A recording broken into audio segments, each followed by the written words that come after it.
Good morning friends, हमारे YouTube channel gynaec दीदी और गायनेक वाला में आप लोगों का बहुत बहुत स्वागत है। मैं हूं डॉक्टर रजत और मेरे साथ है डॉक्टर सपना। हम दोनों गायनेकोलॉजिस्ट हैं, मातृ हॉस्पिटल में पिछले 15 सालों से प्रैक्टिस कर रहे हैं।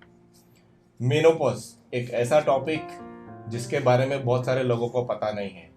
मेनोपॉज एक फीमेल की एज की वो व्यवस्था होती है जिसमें उसकी जिंदगी का लगभग 1/3 पार्ट गुजरता है। आज इस टॉपिक के बारे में हम लोग मेनोपॉज स्पेशलिस्ट डॉक्टर सपना से बात करने वाले हैं। डॉक्टर सपना ने CIMP एग्जाम में ऑल इंडिया में नंबर 1 रैंकिंग के साथ पास किया था पिछले साल। कैसे है सपना? मैं बहुत अच्छी। अच्छा, ये बताओ मेनोपॉज क्या होता है? जी, और सबसे पहले मैं सबको स्वागत करना चाहती हूँ हमारे चैनल में। और अक्टूबर मंथ को सारी दुनिया में मेनोपॉज मंथ के नाम से हम अवेयरनेस क्रिएट करने के मन से जानते हैं। इसीलिए आज हम ये टॉपिक लेके आए हैं। और जैसा पहला सवाल है कि मेनोपॉज क्या होता है। मेनोपॉज शब्द का मतलब ये है कि पॉज हो जाना, पीरियड्स का पॉज हो जाना। स्त्री की जो महिलाओं की जो मेंस्ट्रुअल साइकिल्स होती हैं वो परमानेंटली जब स्टॉप हो जाती है, सीज कर जाती है, तो उसको हम मेनोपॉज कहते हैं। मीन मतलब मेंसेस, पॉज मतलब रुक जाना। जब मेंसेस रुक जाता है साधारण भाषा में हम उसको मेनोपॉज बोलते हैं। क्या ये मेनोपॉज एक बीमारी है? बिल्कुल भी नहीं। ये बहुत ही गलत धारणाएं हैं जो लोगों में है। मेनोपॉज कोई बीमारी नहीं है, कोई डिसऑर्डर नहीं है। मेनोपॉज एक फेज है, हार्मोनल चेंज का फेज महिलाओं में, और ये टोटली नॉर्मल है। It is a natural biological process जिसके थ्रू हर महिला गुजरती है। एक दिन अचानक मेनोपॉज आ जाता है, ऐसा होता है? जी नहीं, इसको मैं थोड़ा और विस्तार से समझाना चाहूंगी कि जैसे हमने बात करी कि महिलाओं में मेंस्ट्रुअल साइकिल्स बंद होने को हम मेनोपॉज बोलते हैं, बट ऐसा नहीं होता है कि एक दिन अचानक से मेनोपॉज आ जाता है। मेनोपॉज की हम बात करते हैं कि नॉर्मली भारत देश में जो महिलाओं की उम्र है, एवरेज उम्र, वो लगभग 46-47 ईयर्स के आसपास हम बोलते हैं, बट ओवरऑल 45 से 55 ईयर्स के बीच में कभी भी आ सकता है। और एक हार्मोनल फेज है, ट्रांजिशन फेज है, जिस दौर से महिलाएं गुजरती है, और ग्रेजुअली ये फेज पार करना पड़ता है। और ये जो चेंजेस है बॉडी में 7 से 8 साल लेते हैं। जो एक्चुअल जब मेनोपॉज होता है उसके पहले से ये सब चेंजेस बॉडी में चालू हो जाते हैं। और एक चीज और मैं यहाँ बताऊंगी कि जब 12 महीने, एक पूरा साल, 12 कंसेक्यूटिव मंथ्स जब पीरियड्स बंद हो जाते हैं, तभी हम उसको मेनोपॉज बोलते हैं। और it is a retrospective diagnosis. 12 महीने बंद हो जाता है और फिर हम पूछते हैं कि आपके पीरियड्स कब से नहीं आए, तब हम बोलते हैं कि हाँ, आपकी 40 से उम्र ज्यादा है और आपके 12 महीने से पीरियड्स नहीं आए, तो आपने शायद मेनोपॉज अटेंड कर लिया है। अब इसमें अगर 40 से उम्र कम है तो कई बार पेशेंट मेरे पास आते हैं कि मुझे 2 महीने 3 महीने से पीरियड नहीं आया, क्या मैडम मुझे मेनोपॉज हो गया? लेकिन उसमें क्या है, 40 से पहले की उम्र है तो there is another diagnosis, differential diagnosis हमारा रहता है, जिसको हम सेकेंडरी अमीनोरिया कहते हैं। तो इसलिए सिर्फ 2 या 3 महीने पीरियड बंद हो जाना इज नॉट मेनोपॉज। एक लंबा फेज होता है, हार्मोनल चेंजेस का फेज होता है, और 12 सलंग महीने बंद होता है, तभी हम मेनोपॉज बोलते हैं। रेट्रोस्पेक्टिव का मतलब है कि जब मासिक बंद हो जाए, 1 साल तक नहीं आए, तब हम बोलेंगे कि 1 साल पहले आप मेनोपॉज में आ गए। आज से अगर मासिक बंद हुआ तो हम ऐसा नहीं बोलेंगे कि आप 1 साल के बाद आप मेनोपॉज में आ जाओगे। ये बहुत इंपॉर्टेंट चीज है। हम प्रिडिक्ट नहीं कर सकते कि आपको मेनोपॉज कब आएगा। हम ये बोल सकते हैं कि 1 साल पहले आप मेनोपॉज में आ गए। अच्छा, जैसे आपने बोला 4, 6, 7 साल लगते हैं मेनोपॉज में आने में। कुछ मेनोपॉज के स्टेजेस होते हैं, कुछ प्री मेनोपॉज। अगर हम थोड़ा और अच्छे से समझे ना, तो मेनोपॉज को हमने एक प्री मेनोपॉज के नाम से हम पहली स्टेज बोलते हैं। प्री मेनोपॉज मतलब जब आपके पीरियड्स एकदम रेगुलर आ रहे हैं और आपको मेनोपॉज से रिलेटेड कोई भी सिम्टम्स नहीं है, नॉर्मल रेगुलर साइकिल्स आ रही है। मोस्टली 40 से 40 इयर्स के पहले की जो एज होती है वो प्री मेनोपॉज होती है। 40 इयर्स के बाद महिलाओं में पेरीमेनोपॉज का फेज चालू हो जाता है। पेरीमेनोपॉज मतलब शब्द से ही हम समझ रहे हैं कि मेनोपॉज के आसपास के साल। तो एक्चुअल मेनोपॉज होने के 1 से 2 साल पहले और मेनोपॉज होने के बाद जो 3 से 4 साल है, ये टोटली जो 4 to 5 इयर्स का पीरियड होता है, इसको हम पेरीमेनोपॉज बोलते हैं। इसके लक्षण अलग होते हैं, इसलिए हमने ये स्टेजेस बोली हैं। और एक बार 12 महीने सलंग पीरियड्स बंद हो जाते हैं और परमानेंटली वो स्टॉप हो जाते हैं, उसके बाद का जो फेज होता है उसको पोस्ट मेनोपॉज फेज कहा जाता है। क्या ये मेनोपॉज सब लोगों में एक ही उम्र में आता है? बिल्कुल भी नहीं। हर महिला, हर फीमेल टोटली अलग है। बहुत सारी बातों पे ये डिपेंड करता है कि किस एज में मेनोपॉज आएगा। एक जनरल बात करें तो जो हमारी फॉरेन कंट्रीज है, जापानीज कंट्रीज वगैरह है, वहाँ पे मेनोपॉज लेट से होता है, क्योंकि उनका जो खान पान है, उनका जो एक्टिविटी लेवल्स है, उनका एथनिसिटी हम बोलते हैं कि उनकी जो ओवरऑल रीजन है, जिस रीजन को वो बिलोंग करते हैं, उस पर भी डिपेंड करता है। बट ओवरऑल इंडिया जो भारत में हम देखेंगे तो लगभग ये 5 से 7 साल जल्दी हो रहा है। और ये आपकी जेनेटिक फैक्टर भी होता है कि आपकी मदर्स और सिस्टर्स को कब हुआ है मेनोपॉज, अगेन कौन से सोशो इकोनॉमिक स्टेटस को आप बिलोंग करते हैं, आपका है ना ओवरऑल स्मोकिंग करते हैं कि नहीं, अल्कोहल वगैरह लेते हैं कि नहीं, और बॉडी में कोई ऑटोइम्यून डिजीज का फैक्टर है कि नहीं, और बॉडी मास इंडेक्स कैसा है, चर्बी का प्रमाण बॉडी में कितना है, और फिजिकल एक्टिविटी कितना रहता है। ये कई सारी चीजों से मिलके आपकी मेनोपॉज की एज डिसाइड होती है और हर महिला के लिए अलग होता है। क्या मेनोपॉज की एज माँ की और सिस्टर की एज जब उनको मेनोपॉज आया जी। या आएगा उससे कोरिलेट करता है कुछ? कर सकते हैं बिल्कुल। जब भी क्या है ना कि फीमेल हमारे पास आती है और बोलती है क्या मुझे मेनोपॉज हो गया है, तो कई बार हम उनसे सवाल पूछते हैं कि आपकी मदर्स को आपको याद है क्या कि आपको किस एज में मेनोपॉज आया है, तो मोस्टली ये फैक्टर चलता है। यूजुअली इंडिया में मेनोपॉज 45 टू 49 की एज में आता है, 1-2 साल आगे पीछे भी हो सकता है, बहुत सारे फैक्टर जैसे सपना ने बताया डिपेंड करता है। लेकिन ऑटोइम्यून डिजीज हमारे देश में थायराइड बहुत ज़्यादा कॉमन है, इसके अलावा एसएलई और फॉस्फोलिपिड्स एंटी फॉस्फोलिपिड सिंड्रोम अगर किसी को पॉजिटिव है तो उन लोगों में जल्दी आने के चांसेस रहते हैं। अगर कोई स्मोकिंग करता है या किसी का हस्बैंड स्मोकिंग करता है, कोई लेडी स्मोकिंग करते हैं, तो उन लोगों में मेनोपॉज जल्दी आने के चांसेस है। हालांकि एक एएमएच करके मेनोपॉज की एज का प्रिडिक्टिव फैक्टर होता है कि अगर एएमएच आपका कम है तो आपको मेनोपॉज जल्दी आएगा, एएमएच ज़्यादा है तो मेनोपॉज लेट आएगा। इसलिए पॉलीसिस्टिक ओवेरियन डिजीज जिन लोगों में एएमएच बहुत ज़्यादा होता है उन लोगों में मेनोपॉज थोड़ा सा रिलेटिवली लेट आता है। आपने जो एमएच की बात करी तो मैं आपको ये कहना चाह रही हूँ कि कई बार बहुत एजुकेटेड फीमेल्स हमारे पास आती हैं और उनको जो पीरियड्स इरेगुलर होना शुरू होते हैं तो वो बोलती हैं कि मैडम हमको डायग्नोस करके दीजिए, हमको टेस्ट बताइए कि कौन सा टेस्ट हमको कराना है कि हमको मेनोपॉज आ गया है। बट फ्रैंकली ऐसा कोई टेस्ट नहीं है। कई बार जैसे आपने एमएच की बात करी, एमएच लेवल्स एकदम नेग्लिजिबल हो जाते हैं या बहुत लो रेंज में भी होते हैं, उसके बाद भी मेनोपॉज आने में 5 से 7 साल निकल जाते हैं। तो ऐसा कोई स्पेसिफिक ब्लड टेस्ट नहीं है जो हमको ये डायग्नोसिस करके देगा, क्योंकि it is a phase longer phase, 5 to 7 years का फेज चलता है। अगेन अगर फॉर द नॉलेज, सबकी नॉलेज के लिए ये है कि भाई हम कौन सा करा सकते हैं, तो फॉलिकल स्टिमुलेटिंग हार्मोन एक टेस्ट होता है और उसके लेवल्स अगर 25 या 30 से ज्यादा आते हैं तो 4 to 6 वीक्स के बाद हम फिर से रिपीट करते हैं, और उसके बाद भी कंसिस्टेंटली अगर इसके लेवल्स राइज हो रहे हैं और ये हो रहा है तो हम बोलते हैं कि शायद आप मेनोपॉज की कैटेगरी में जा रहे हैं। बट अगेन ये लेवल्स भी बहुत ज्यादा फ्लक्चुएट करते हैं। और एक पॉइंट और मैं यहाँ बताना चाहूंगी कि मेनोपॉज हम बोल रहे हैं कि पीरियड स्टॉप हो गए, बट मेनोपॉज पीरियड्स क्यों स्टॉप हो रहे हैं, ये सबसे इंपॉर्टेंट क्वेश्चन है। जब भी एक फीमेल बेबी बॉर्न होती है तो उनकी जो ओवरीज होती है उनमें एक फिक्स नंबर ऑफ एग्स होते हैं, सम 3 lakhs to 4 lakhs एग्स, जो उनके जेनेटिक उनका जो एनवायरनमेंट होता है उसके हिसाब से ही रहते हैं। और जब बच्ची को प्यूबर्टी आता है तब से वो उनकी मेंस्ट्रुअल साइकिल स्टार्ट होती है और वो हर महीने ओव्यूलेट करना शुरू करती है और इस तरह से अंडे खर्च होना शुरू हो जाते हैं। तो 25 to 30 इयर्स तक ये नॉर्मल रेट पे चलता है, लेकिन जब भी 30 इयर्स के बाद ये जो अंडे का खत्म होना, कम होना बहुत स्पीड में बढ़ने लग जाता है। और इसी कारण से जैसे जैसे आपका अंडों का, ओवरीज का, एग्स का जो ओवेरियन रिजर्व कम होने लगता है वैसे वैसे आपके पीरियड्स की साइकिल कम होने लगती है। और जहाँ तक पीरियड्स की प्रॉब्लम है तो पीरियड्स में शॉर्ट साइकिल्स होने लगती है, छोटी छोटी साइकिल्स, बार बार पीरियड आने लग सकता है। इंटरमेंस्ट्रुअल साइकिल का जो लेंथ है, 2 साइकिल के बीच में जो गैप है वो बढ़ने लग जाता है, पीरियड्स इरेगुलर होने शुरू हो जाते हैं, कुछ महिलाओं को हैवी होने लगते हैं, कुछ महिलाओं को कम भी होते हैं। तो ये सब मेंस्ट्रुअल चेंजेस हैं, ये 40 इयर्स के बाद अप्रोक्सीमेटली महिलाओं में ये दिखने में आता है। चलो, ये सब जो चीज़ें आपने बताया, जैसे ओपीडी में अगर कोई मेरे पास 45 साल की लेडी आई, उस बोलेगी सर मेरे को कैसे पता चलेगा कि मैं मेनोपॉज से गुजर रही हूँ? जी, तो सबसे पहले तो हम उससे हिस्ट्री लेंगे कि उनके पीरियड्स की साइकिल कैसी है। ठीक है। अगेन हम उनका पूरा क्लिनिकल एग्जामिनेशन भी करते हैं कि उनका हाइट, हेल्थ, उनका वजन और बाकी सब हिस्ट्रीज की, वो उनकी और कोई लाइफस्टाइल हैबिट्स है कि नहीं।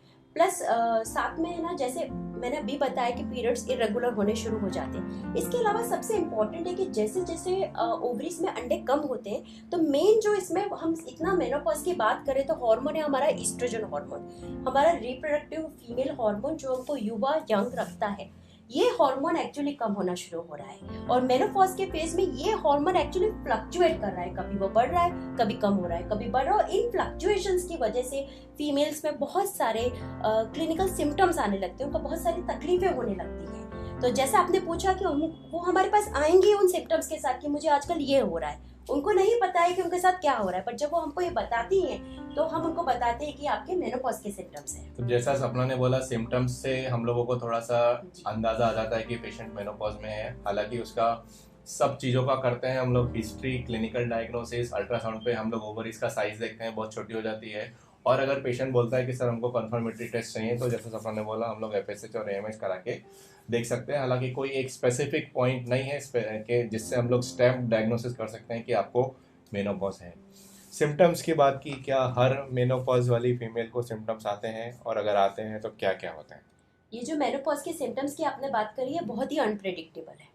कुछ महिलाओं में तो बिल्कुल कुछ भी नहीं होता है, कि कई बार मैं उनसे सामने से भी पूछती हूँ कि आपको कुछ ऐसे हॉट फ्लैशेस और ये सब कुछ हो रहे हैं, बोले नहीं हमको कुछ नहीं हो रहा है, हमारे पास पीरियड्स इरेगुलर हो रहे हैं।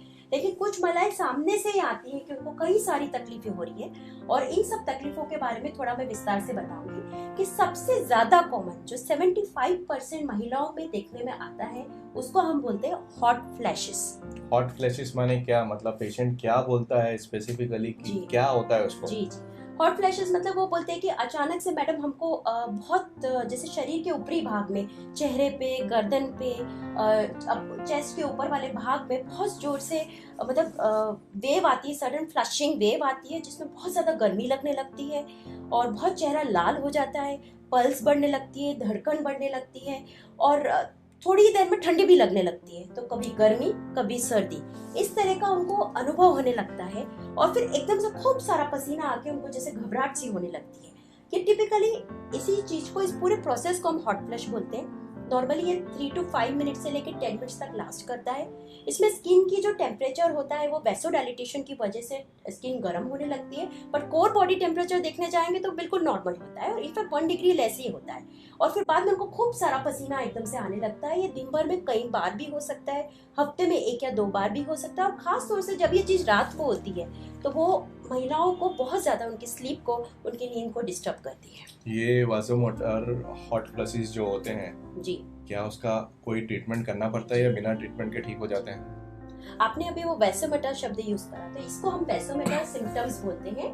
बेसिकली ब्रेन में हमारा थर्मो रेगुलेशन, जो थर्मोस्टेट है वो हमारा बिगड़ रहा है एजिंग के प्रोसेस के साथ, प्लस हर समय हमारे ये सारे सिम्टम्स, हमारे जो ईस्ट्रोजन लेवल्स फ्लक्चुएट कर रहे हैं बॉडी में, उसकी वजह से ये हो रहा है, और उस वजह से ये चीज मेन हो रही है। अब इस तरह की चीजों के लिए हमको, जब वो हमारे पास आते हैं तो हम लोग बाकी सब चीजें तो पूछते हैं, साथ में सिंपल लाइफस्टाइल मेजर्स हम उनको एडवाइस करते हैं। और हमको इसमें उनकी ग्रेडिंग करना बहुत जरूरी है कि वो माइल्ड कैटेगरी में है कि मॉडरेट है कि सीवियर है। माइल्ड कैटेगरी मतलब ओकेजनली हफ्ते में 2 या 1-2 बार उनको फ्लश आ गया। मॉडरेट कैटेगरी में उनको फ्लश भी हो रहा है, स्वेटिंग भी हो रही है, बट उसकी फ्रीक्वेंसी थोड़ी ज्यादा है। और सीवियर कैटेगरी में क्या होता है कि उनको बहुत ज्यादा पैल्पिटेशंस होते रहते हैं, दिल की धड़कन अचानक से बहुत तेज होने लग जाती है, बहुत घबराहट, पसीना, और मतलब ये उनकी क्वालिटी ऑफ लाइफ को बहुत ज्यादा अफेक्ट करता है। तो इन तीनों ही कैटेगरी पे हम डिपेंड करते हैं कि उनको किस तरह का ट्रीटमेंट देना है। अगर माइल्ड कैटेगरी वगैरह है, जो रूटीन में माइल्ड, मॉडरेट और सीवियर तीनों को ही हम एडवाइस करते हैं कि आपका जो कैफीन का इंटेक है, चाय कॉफी का जो इंटेक है वो बिल्कुल कम कर दीजिए, और शाम को 3 से 4 बजे के बाद तो कॉफी वगैरह कुछ पीना ही नहीं है। कैफीन खाली कॉफी में नहीं मिलती है, चाय में भी मिलती है, आपको ध्यान रखना है। और फ्लशिश का मतलब है खाली शरीर, चमड़ी लाल होना, लेकिन उसमें गर्म पसीना नहीं आएगा। स्वेटिंग मतलब पसीना आएगा। बोलिए। तो कैफीन इंटेक को बिल्कुल कम रखना है, हॉट स्पाइसी फूड अवॉइड करना है, गरम है, बहुत स्पाइसी है, वो सब कम कर देना है। अपने लाइफस्टाइल को उनको चेंज करना पड़ेगा। जो टाइप ऑफ कपड़े हम पहन रहे हैं, क्लोज लेयर्ड क्लोथिंग होनी चाहिए, लूज होने चाहिए, कॉटन के सॉफ्ट कपड़े होना चाहिए, जो उनको थोड़ी हवा आती रहे, उनको ब्रीथ करने का, मटेरियल नहीं होना, राइट, ब्रीथ करने का, उनको आसानी से वो ब्रीथ कर पाए, ये सब हम बताते हैं। प्लस अपने आप को रिलैक्स करना बहुत ज्यादा जरूरी, क्योंकि ये जो फेज है ना, इसमें क्या हो रहा है, एक तो जो बच्चे हैं वो एडल्टहुड में जा रहे हैं, उनके खुद के करियर्स हैं, 10th है, 12th के एग्जाम्स है, करियर डिसीजन मेकिंग है। जो फीमेल है वो खुद भी प्रोफेशनल होती है, उनको भी अपने करियर उनके है होते हैं। साथ में कई बार घर में पेरेंट्स होते हैं, एजिंग पेरेंट्स होती है जिनका वो टेक केयर कर रही होती हैं। और कई बार बच्चे क्या होते हैं कि 12th और 10th के बाद एग्जाम करके वो कॉलेज निकल गए और अचानक से घर खाली हो गया है, और जो फीमेल्स एकदम हाउसवाइफ्स हैं उनको एकदम अजीब सा खालीपन सा महसूस होने लगता है। तो ये सब मिलके उनके क्या स्ट्रेस लेवल्स बहुत ज्यादा बढ़ाते हैं। तो इसलिए अपने आप को रिलैक्स करना बहुत ज्यादा जरूरी है, और साथ में एज अ फैमिली हमको मैटर डिस्कस करना चाहिए। हम हमेशा इंकरेज करते हैं कि हस्बैंड्स को साथ में लेके आइए।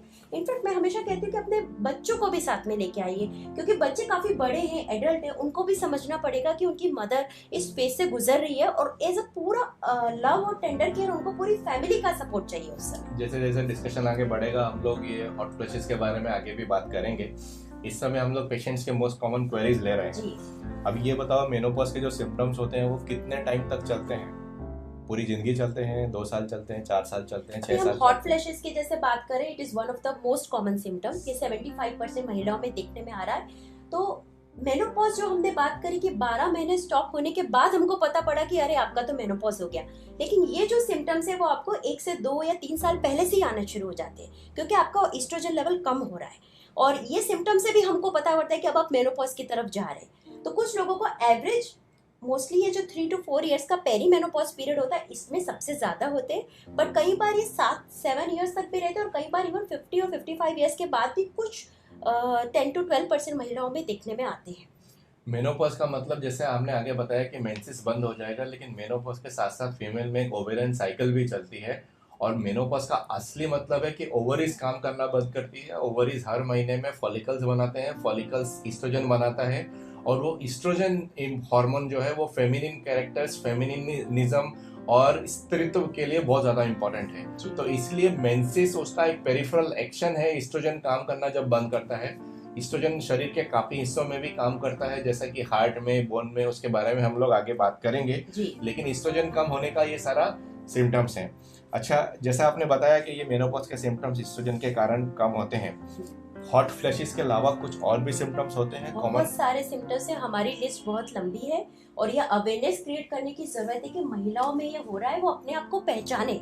ये हमारा मेनोपॉज अवेयरनेस मंथ का हमारा टारगेट ही यही होना चाहिए कि वो अपने लक्षणों को पहचाने। उनको ये लगता है कि मेरे साथ क्या हो रहा है, उनको कुछ पता ही नहीं, अपने डॉक्टर को अप्रोच करिए और समझिए। सबसे कॉमन हॉट फ्लैश हो गया।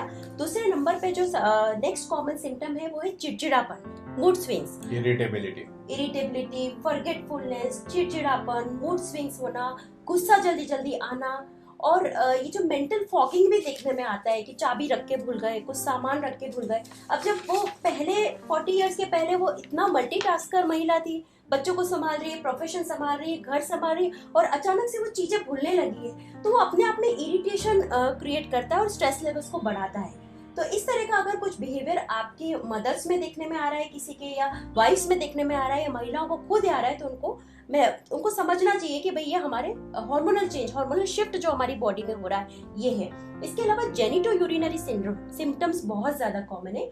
जेनिटो मतलब योनि के भाग में शुष्कता, ड्राइनेस, वेजाइनल ड्राइनेस, योनि के भाग में जलन, और पेशाब में तकलीफ जैसे पेशाब जाने में तकलीफ हो रही है, यूरिन पास करने में डिफिकल्टी हो रही है, बार बार यूरिन आ रहा है, यूरिन की फ्रीक्वेंसी बढ़ रही है, यूरिन में जलन, बार बार यूरिनरी इन्फेक्शंस हो रहे हैं। ये सब क्या हो रहा है, ईस्ट्रोजन हार्मोन हमारे हर जगह बॉडी पार्ट्स में, ब्लैडर में है, वेजाइना में होते हैं, और जैसे उनके ईस्ट्रोजन रिसेप्टर्स होते हैं, और जैसे जैसे ईस्ट्रोजन कम हो रहा है तो ईस्ट्रोजन वहाँ पे लेवल्स कम होने लगते हैं, जिसकी वजह से ड्राइनेस, जलन, इचिंग, बर्निंग, ये सब सिम्टम्स उनको बहुत फ्रीक्वेंटली होने लगते हैं। जो कभी साल में एक बार होता था अब उनको बार बार होने लगता है।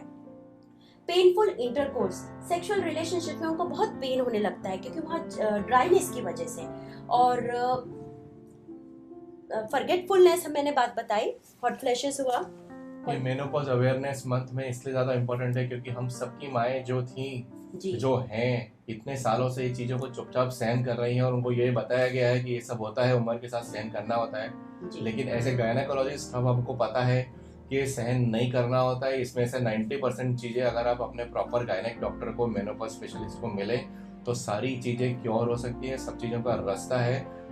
जरूरत है तो अवेयरनेस होने की, डॉक्टर को बात करने की। इसमें एक इम्पोर्टेंट पॉइंट और मैं भूली थी बीच में, कि वो जो स्लीप रिलेटेड प्रॉब्लम्स बहुत ज्यादा आती है। इसमें 4-5 चीजें मैं बताऊंगी कि जो हॉट फ्लैशेस के कारण भी स्लीप डिस्टर्ब होती है, या स्लीप आने में, नींद आने में उनको बहुत तकलीफ होने लगती है, और मिडनाइट अवेकनिंग्स होने लगती है, अचानक से कभी भी नींद खुल जाती है, और रूम में देख आप वो उठ के देखते हैं कि बच्चे और सब लोग अच्छे नॉर्मल कंफर्टेबली सो रहे हैं, लेकिन उनको पूरा पसीना पसीना हो रहा है, बिस्तर उनका पूरा गीला है, तो उनको कोल्ड नाइट स्वेट्स बोलते हैं, और ये नाइट स्वेट्स सबसे ज्यादा परेशान करते हैं, और नींद अगर टूट जाती है तो वापस से नींद नहीं आती, और कई बार अर्ली मॉर्निंग अवेकनिंग्स हो जाती है, मतलब सुबह सुबह जल्दी नींद खुल जाती है, मतलब ओवरऑल 6 to 8 आवर्स की जो गुड नाइट स्लीप है वो उनको नहीं मिल रही है, और उनको क्या किसी भी आम आदमी को नहीं मिलेगी तो वो चिड़चिड़ा और इरिटेबल हो जाएगा, कंसंट्रेट नहीं कर पाएगा, फोकस नहीं कर पाएगा अपने काम में। तो अपने आप को पहचानिए कि अगर आपके साथ ये सब होता है तो आप अपने हेल्थ केयर प्रोवाइडर से डिस्कस करिए, ये एक टेम्पररी फेज है और इसको ट्रीट करा जा सकता है। हेल्थ केयर प्रोवाइडर को भी मेनोपॉज अवेयर होना चाहिए, क्योंकि जब तक मैंने गायनेक नहीं किया था मेरे को मेनोपॉज के बारे में नहीं पता था। मैं एमबीबीएस कर चुका था, इतना सीरियसनेस नहीं था। अब जाके रेट्रोस्पेक्टिवली सोचता हूँ कि मेरी माँ को जब कोई तकलीफ होती थी तो वो क्या बोलती थी, हम लोग सोचते थे ऐसे ही बोल रही होगी, बिना मतलब का बोल रहे होंगे, वो चीज़ें बहुत ज़्यादा इंपॉर्टेंट है। अच्छा, आजकल बहुत सारे अवेयर फीमेल्स हैं, एजुकेटेड फीमेल्स हैं, उनको पता है मेनोपॉज के सिम्टम्स हैं, तो कुछ सिम्टम्स को वो लोग घर पे मैनेज कर लेते हैं गूगल पे से पढ़ के। तो डॉक्टर के पास, आपके जैसे डॉक्टर के पास कब आना चाहिए उनको? देखिए, मेरे जैसे डॉक्टर के पास तो डिलीवरी के बाद तो महिलाएं गायनेकोलॉजिस्ट को जैसे भूल सी ही जाती हैं, वो अपने बच्चे रेस करने में और अपनी लाइफ में इतना बिजी हो जाती है कि वो अपनी बॉडी को ही भूल जाती है। अब मेरे पास मोस्ट कॉमनली कैसे आते हैं कि या तो उनको बार बार यूरिन में इन्फेक्शंस हो रहे हैं, या फिर वो एक्सट्रीम टायर्डनेस कि मैडम बहुत थकान हो रही है, जॉइंट पेन हो रहे हैं, बॉडी एक्स हो रहे हैं, क्योंकि इतने सालों से उन्होंने ना तो कोई चेकअप्स करवाए, ना कोई विटामिन लिए हैं, और डिलीवरी के बाद से 10-15 साल गुजर चुके हैं और उन्होंने कोई चेकअप्स और विटामिन लिया ही नहीं है। तो थकान जैसे उनके बहुत ज़्यादा होता है, बॉडी एक्स होने लगते हैं, जॉइंट पेन्स हो रहे हैं, तो इसलिए अपना साल में एक बार चेकअप ज़रूर करवाइए। आपकी कोई भी उम्र हो, एटलीस्ट 35 के बाद आप साल में एक बार गायनेकोलॉजिस्ट के पास चेकअप करवाइए। उसमें आपका वजन हो गया, ब्लड प्रेशर हो गया, और आपके ओवरऑल जैसे हीमोग्लोबिन लेवल्स, कई बार क्या होता है ना कि ये डिलीवरी के बाद चेकअप्स नहीं कराते तो हीमोग्लोबिन बहुत कम देखने में आता है। कई बार लोगों का एकदम थकान हो रही है और हमने हीमोग्लोबिन कराया और उनका हीमोग्लोबिन 7 या 8 ही है, बिकॉज ऑल दिस ईयर्स उन्होंने कोई सप्लीमेंट्स नहीं लिए। इससे साल में एक बार आपका हीमोग्लोबिन हो गया, थायराइड लेवल से, फैमिली में डायबिटीज़ है, अगर मोटापा है या ओवरऑल है तो डायबिटीज़ का टेस्ट करवाइए, HbA1c रिपोर्ट हम बोलते हैं, TSH थायराइड स्टिमुलेटिंग हार्मोन, ये बहुत इंपॉर्टेंट टेस्ट है, प्लस कैंसर स्क्रीनिंग टेस्ट 35 और बेसिकली 40 के बाद ही कंपलसरी होता है, जिसमें एक पैप्समियर टेस्ट हम बोलते हैं। 40 के बाद हमें ब्रेस्ट सेल्फ एग्जामिनेशन सिखाते हैं और मेमोग्राफी का भी एडवाइस करते हैं। जेनेटो यूरिनरी सिम्टम्स के बारे में सपना ने बात किया। हमारे पास हफ्ते में कम से कम 2 पेशेंट ऐसे आते हैं कि उनको रिकरेंट यूरिन में बर्निंग होता है, बर्निंग मिक्चुरेशन, पेशाब में जलन होता है, और वो बाहर से यूरिन की रिपोर्ट भी करवा के आए हुए होते हैं और वो रिपोर्ट लगभग 99% केसेस में नॉर्मल होती है। ऐसे गायनेकोलॉजिस्ट हमको पता है कि अगर पेशेंट 40 के ऊपर है वो मेनोपॉजल सिम्टम्स के कारण है, इसलिए खाली एंटीबायोटिक देने से उसको कुछ फायदा नहीं होगा। वो चीज़ें बहुत इंपॉर्टेंट है, उसको एस्ट्रोजन रिप्लेसमेंट देना पड़ेगा लोकल एप्लीकेशन में या फिर टैबलेट्स के फॉर्म में। अच्छा, ये बताओ, हर एक मेनोपॉजल फीमेल को हॉट फ्लैशेस होते हैं? अगर होते हैं तो क्यों, और नहीं होते हैं तो क्यों नहीं?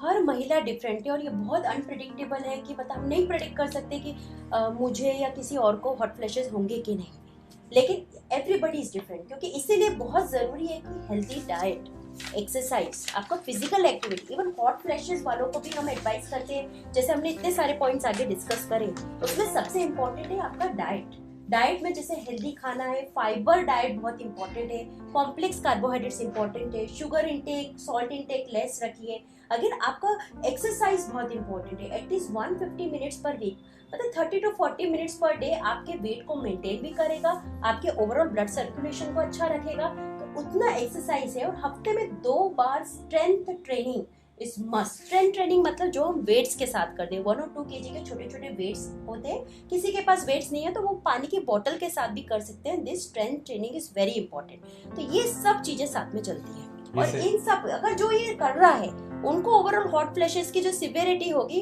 वो कम होती है कई बार। तो ये सब लाइफस्टाइल और स्ट्रेस मैनेजमेंट एक हमारा एक्चुअली बर्निंग टॉपिक तो स्ट्रेस ही है, कि बच्चों का करियर है तो हम स्ट्रेस्ड आउट है, फैमिली में कोई इश्यूज है तो हम स्ट्रेस्ड आउट है, हमारा जो रात की नींद बराबर नहीं है, तो ये सब स्ट्रेस लेवल्स की वजह से हॉट फ्लैशेस की सिवियरिटी और ज्यादा बढ़ जाती है। ये सेशन में हम लोग हॉट फ्लैशेस के बारे में इसलिए सबसे ज़्यादा बात करेंगे क्योंकि लगभग 75 to 80% मेनोपॉजल फीमेल्स को हॉट फ्लैशेस सबसे प्रीडोमिनेंट और या तो फर्स्ट सिम्टम होता है या फिर दी ओनली सिम्टम होता है जिसके कारण वो हमारे पास आते हैं। हॉट फ्लैशेस को आपने लाइफस्टाइल मैनेजमेंट बता दिया, डाइटरी मैनेजमेंट बता दिया, आप ये बताओ सब कुछ उससे भी नहीं ठीक हो रहा है तो कोई दवाई होती है? बिल्कुल, हार्मोन थेरेपी के बाद में बात हाँ, करेंगे, पहले आप दवाइयों के बारे हमारे में क्या बताओ। है ना, जो as a menopause specialist menopause rating scale होती है जो हम फाइल में डॉक्यूमेंट करते हैं और उसमें 11 पैरामीटर्स पे पेशेंट को जज करते हैं। जैसे फॉर एग्जांपल हॉट फ्लैशेस से माइल्ड, मॉडरेट, सीवियर कैटेगरी में मैंने उनको कैटेगराइज कर दिया मेरे नोट्स में। तो अगर वो माइल्ड कैटेगरी है तो मैंने उनको ये सब डाइटरी और लाइफस्टाइल चेंजेस और स्ट्रेस रिलैक्सेशन और खास तौर से breathing exercises, paced breathing exercises, आप बड़े फैन है उसके 4-8 वाला आपका जो ब्रीदिंग है, तो वो सबसे ज्यादा हेल्प करता है। इसके अलावा अगर मॉडरेट कैटेगरी या सीवियर कैटेगरी में जहाँ पे उनको पैल्पिटेशंस हो रहे हैं तो उनकी एज के हिसाब से हमको वर्कअप कराना पड़ता है। And we have 2 type of tablets, hormonal and non hormonal. तो अगर हार्मोन रिप्लेसमेंट थेरेपी के बारे में बहुत ज्यादा डर बीच में हमने सुना था और कोई भी कैंसर हो जाएगा इस डर से हार्मोन रिप्लेसमेंट थेरेपी उन लोगों ने लेना बंद कर दिया था।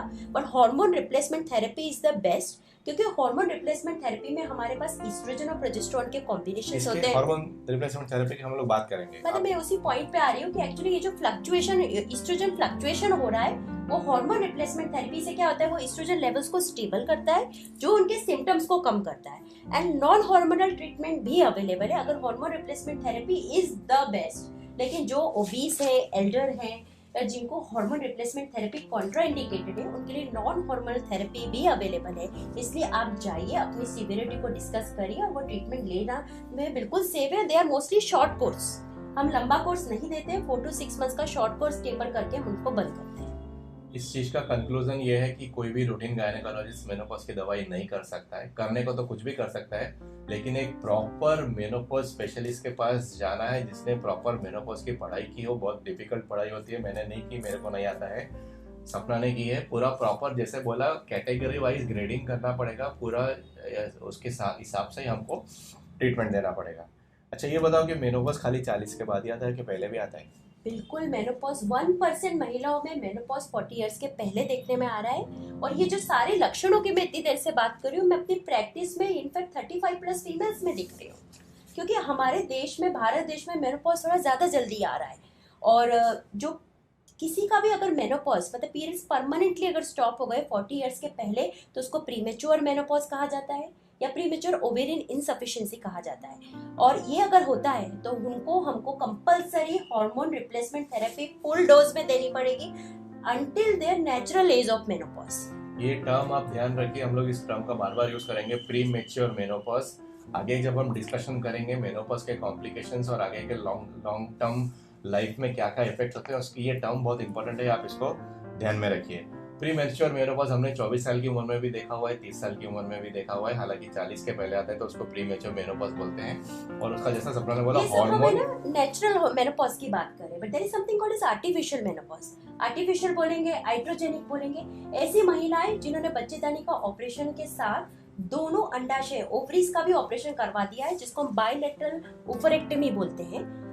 शायद ओवरीज में गांठें थी, सिस्ट थी, कोई भी कारण से अगर उनकी दोनों ओवरीज निकाली गई है तो that is artificial menopause, induced menopause. उसमें सडनली ओवरीज निकल गई है, ओवरीज के अंडे निकल गए, हार्मोन एस्ट्रोजन एकदम उसके लेवल डाउन हुए और उसकी वजह से ये मेनोपॉज आया है। बहुत अच्छा कि आपने पॉइंट लाया, इसको हम लोग सर्जिकल मेनोपॉज बोलते हैं। अच्छा हमने अपनी जिंदगी में लगभग 3 से 4 हजार गर्भाशय निकालने का ऑपरेशन किए हैं। हम लोगों का एक सिंपल रूल है, हम लोग कभी भी ओवरी नहीं निकलते, कभी भी ओवरी नहीं निकलते। इसका कारण है क्योंकि हम लोगों को पेशेंट को हाइड्रोजेनिक या फिर सर्जिकल मेनोपॉज में नहीं लाना है। कुछ लोग ऐसा बोलते हैं, कुछ लोग डॉक्टर्स ऐसा सोचते हैं कि ओवरी को अंदर रखने से भविष्य में ओवेरियन कैंसर होने के चांसेस ज़्यादा हैं। लेकिन हमारा लॉजिक ये है कि पेशेंट को सर्जिकल मेनोपॉज तो सर्टेन है, आएगा ही अगर हम लोग ओवरीज निकाल देंगे। लेकिन ओवरीज रखेंगे तो जरूरी नहीं है कि उसको कैंसर होगा, और हर एक लेडी को ओवरियन कैंसर होगा ऐसा भी जरूरी नहीं है। इसलिए सर्जरी के टाइम पे हम लोग कभी भी ओवरीज नहीं निकालते अनलेस कि हमको लगे कि सस्पिशियस ओवरीज है, CA-125 ज़्यादा है या फिर CA ओवरी का रिस्क है, पेशेंट को फैमिली हिस्ट्री है। ऐसे बहुत कम पेशेंट्स होते हैं। इसलिए हमको बहुत सारे पेशेंट पूछते हैं ऑपरेशन के टाइम पे, सर आपने ओवरी क्यों नहीं निकाला। कुछ लोग तो आके गुस्सा भी हुए कि सर हमको ऑपरेशन के बाद हमारी ओवरी में सिस्ट हो गई, 3 बाई 4 सेंटीमीटर की ओवरिन सिस्ट हो गई, और दूसरे डॉक्टर ने बोला आपने ओवरी नहीं निकाली इसलिए ये सिस्ट हो गई। लेकिन वो ओवेरियन सिस्ट कैंसर नहीं होता है। ओवरी के रखने के पेशेंट को फायदे बहुत ज़्यादा होते हैं, ओवरी निकालने के नुकसान बहुत ज़्यादा होते हैं, इसलिए ओवरीज हम लोग नहीं निकालते। अच्छा, मैं आपसे एक बात पूछूंगी कि अगर आप कोई 50 साल की महिला जिसको मेनोपॉज हो चुका है, 4-5 साल हो चुके हैं, या 55 साल की महिला का अगर आप हिस्टेक्टोमी कर रहे हैं, तब आप ओवरीज निकालेंगे? आइडियली निकालना चाहिए, लेकिन क्या होता है ईस्ट्रोजन और प्रोजेस्टेरोन के अलावा भी ओवरीज बहुत सारी चीजें बनाती हैं, उसको पेप्टाइड्स और वो सब बोलते हैं।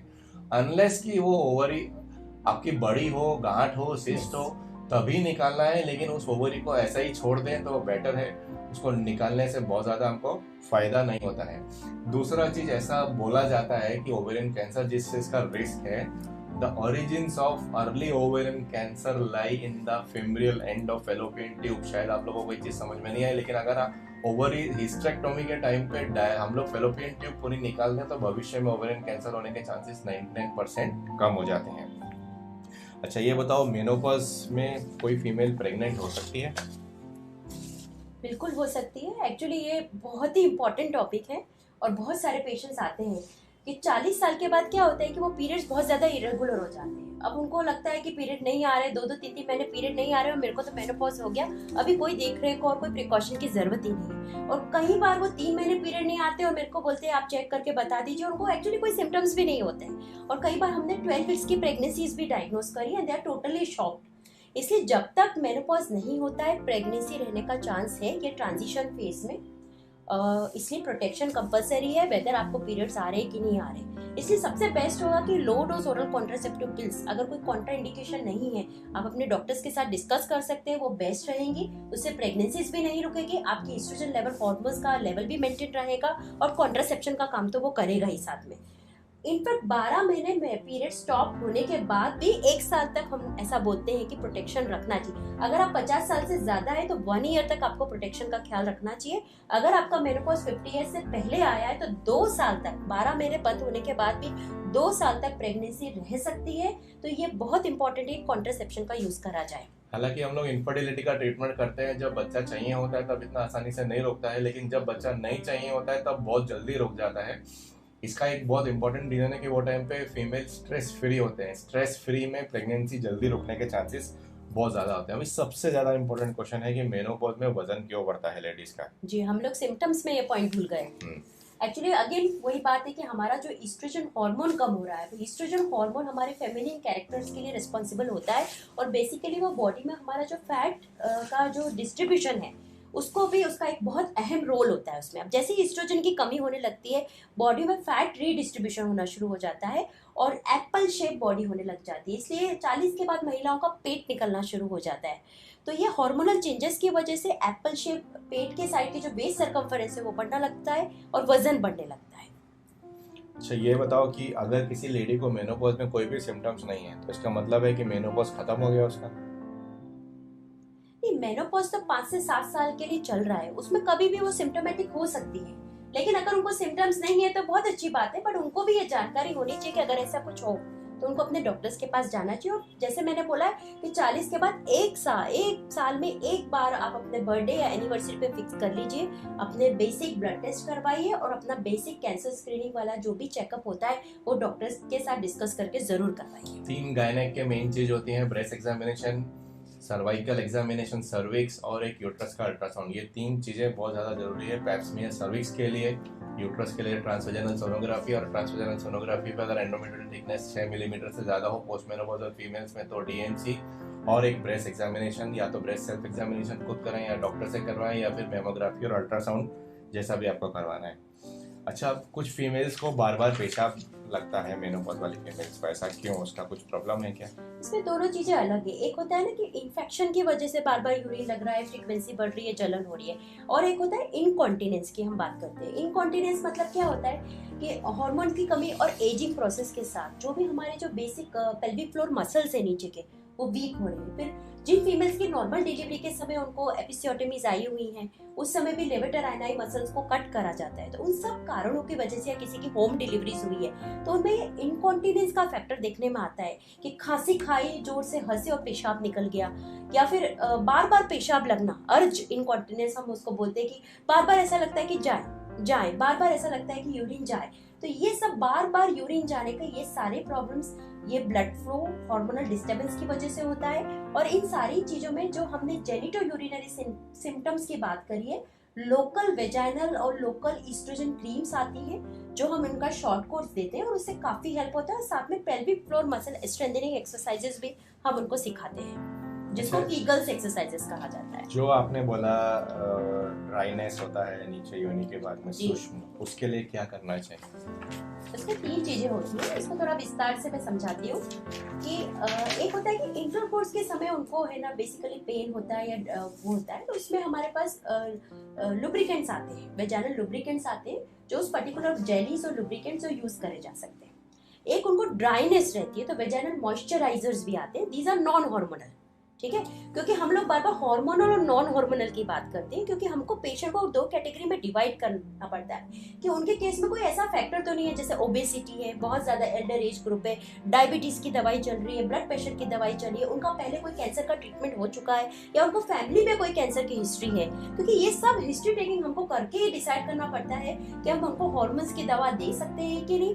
अगर हॉर्मोन्स की दवा दे सकते हैं तो हम ये वेजाइनल जो मैं बता रही हूँ ईस्ट्रोजन क्रीम्स आती हैं वो यूज कर सकते हैं, या हार्मोनल क्रीम्स है, और नॉन हार्मोनल में लुब्रिकेंट्स और मॉइस्चराइजर्स दे सकते हैं। अच्छा ये बताओ मेरे को कि मेनोपॉजल में जो मूड स्विंग्स होते हैं, मेनोपॉज में जो मूड स्विंग्स होते हैं जी, उसके बारे में क्या करना चाहिए?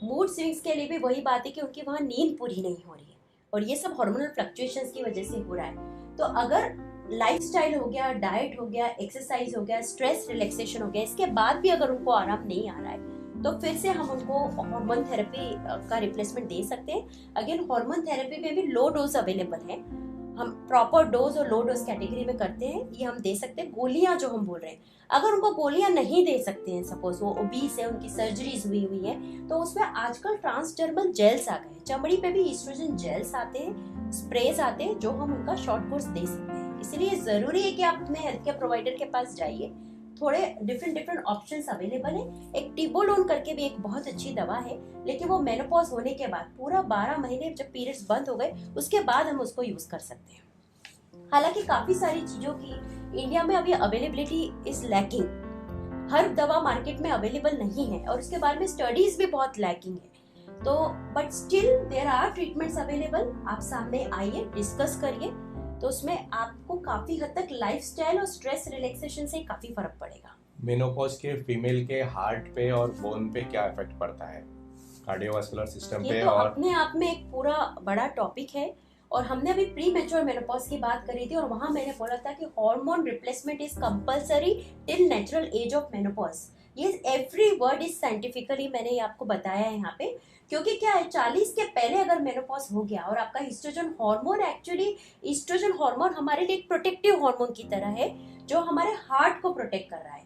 नॉर्मली महिलाओं में 40 और 45 में हार्ट अटैक देखने में नहीं आता है क्योंकि ये ईस्ट्रोजन हार्मोन हमारे हार्ट को प्रोटेक्ट कर रहा है। अब जैसे ये ईस्ट्रोजन हार्मोन कम होने लगा है तो फैट का रीडिस्ट्रीब्यूशन होना शुरू हो गया है। जो फैट हमारे पेरिफेरीज में थी वो अब हमारे ऑर्गन्स में और पेट के ऊपर जमा होना शुरू हो गया है और हमारी हार्ट की नलियों को क्लॉग करना, चोक करना शुरू कर दिया है उसने, तो हार्ट प्रॉब्लम्स बढ़ना शुरू हो सकती है। अगेन जो हमारी बॉडी में इंसुलिन रेजिस्टेंस आने लगती है क्योंकि ईस्ट्रोजन इंसुलिन रेजिस्टेंस को डेवलप होने से रोकता है। अब जैसे ही ईस्ट्रोजन कम हो रहा है तो इंसुलिन रेजिस्टेंस बढ़ना शुरू हो रही है जिससे डायबिटीज डेवलप होना शुरू हो गई।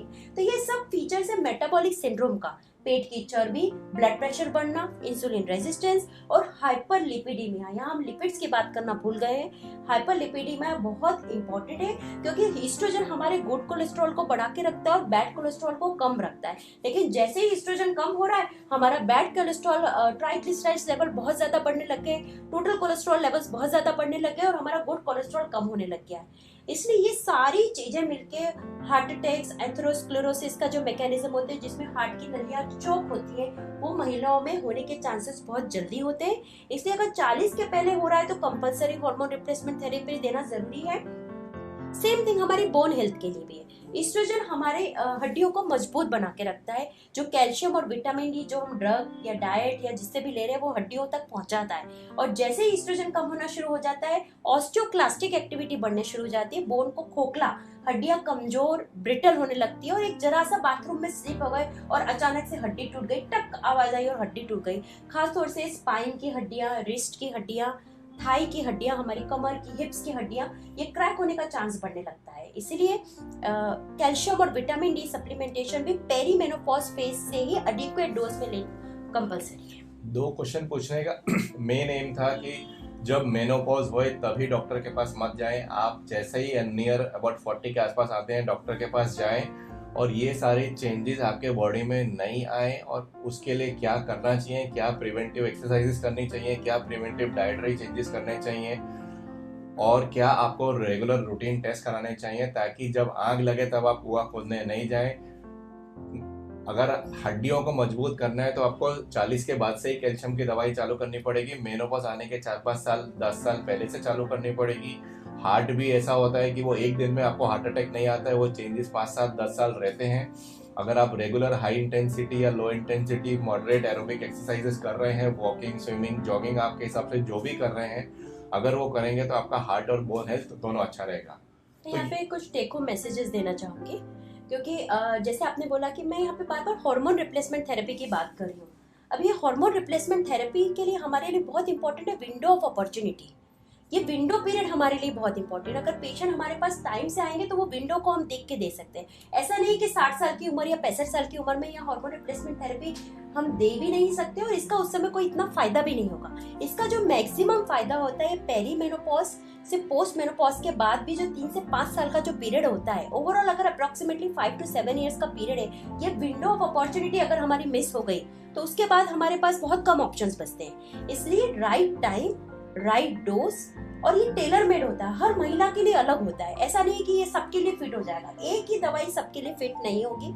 इसलिए बहुत जरूरी है कि ये अवेयरनेस क्रिएट हो और 40 के बाद आप हर साल अपने डॉक्टर्स के साथ डिस्कस करिए कि ये सब हो रहा है और हमारे लिए क्या ऑप्शंस अवेलेबल है। ये वर्ल्ड मेनोपॉज मंथ में ये हम लोगों की एक यूनिक पेशकश थी मेनोपॉज के बारे में अवेयरनेस बढ़ाने के लिए। आप सबसे रिक्वेस्ट करेंगे कि आपके जितने भी फीमेल फ्रेंड्स हैं, फीमेल मिलने वाले हैं, रिलेटिव्स हैं, उनको कृपया करके ये वीडियो जरूर भेजें और उनको बोले 40 के ऊपर एक बार आप अपने गायनेक डॉक्टर को जरूर मिलें। That is a very very important message. हम लोग सेकंड पार्ट में हार्मोन रिप्लेसमेंट थेरेपी के बारे में बात करेंगे। क्यों, कब, कैसे, क्यों नहीं, कब नहीं, कितने साल के लिए, इस सब के बारे में बात करेंगे। और सबसे इम्पोर्टेंट है ऑस्टियोपोरोसिस। ये हमारा ऑस्टियोपोरोसिस मंथ भी है। और सेकंड वीडियो में हार्ट हेल्थ और बोन हेल्थ और ये वेट मैनेजमेंट और एक्चुअली मेनोपॉज के लिए स्पेसिफिक किस टाइप की एक्सरसाइजेस, डाइट और लाइफस्टाइल, इन सब के बारे में हम और डिटेल में बात करेंगे। वीडियो हम लोग बहुत मेहनत से बनाते हैं, बहुत शिद्दत से बनाते हैं। कृपा करके वीडियो को लाइक, शेयर और सब्सक्राइब करें और पूरा वीडियो देखें। Thank you. नमस्ते।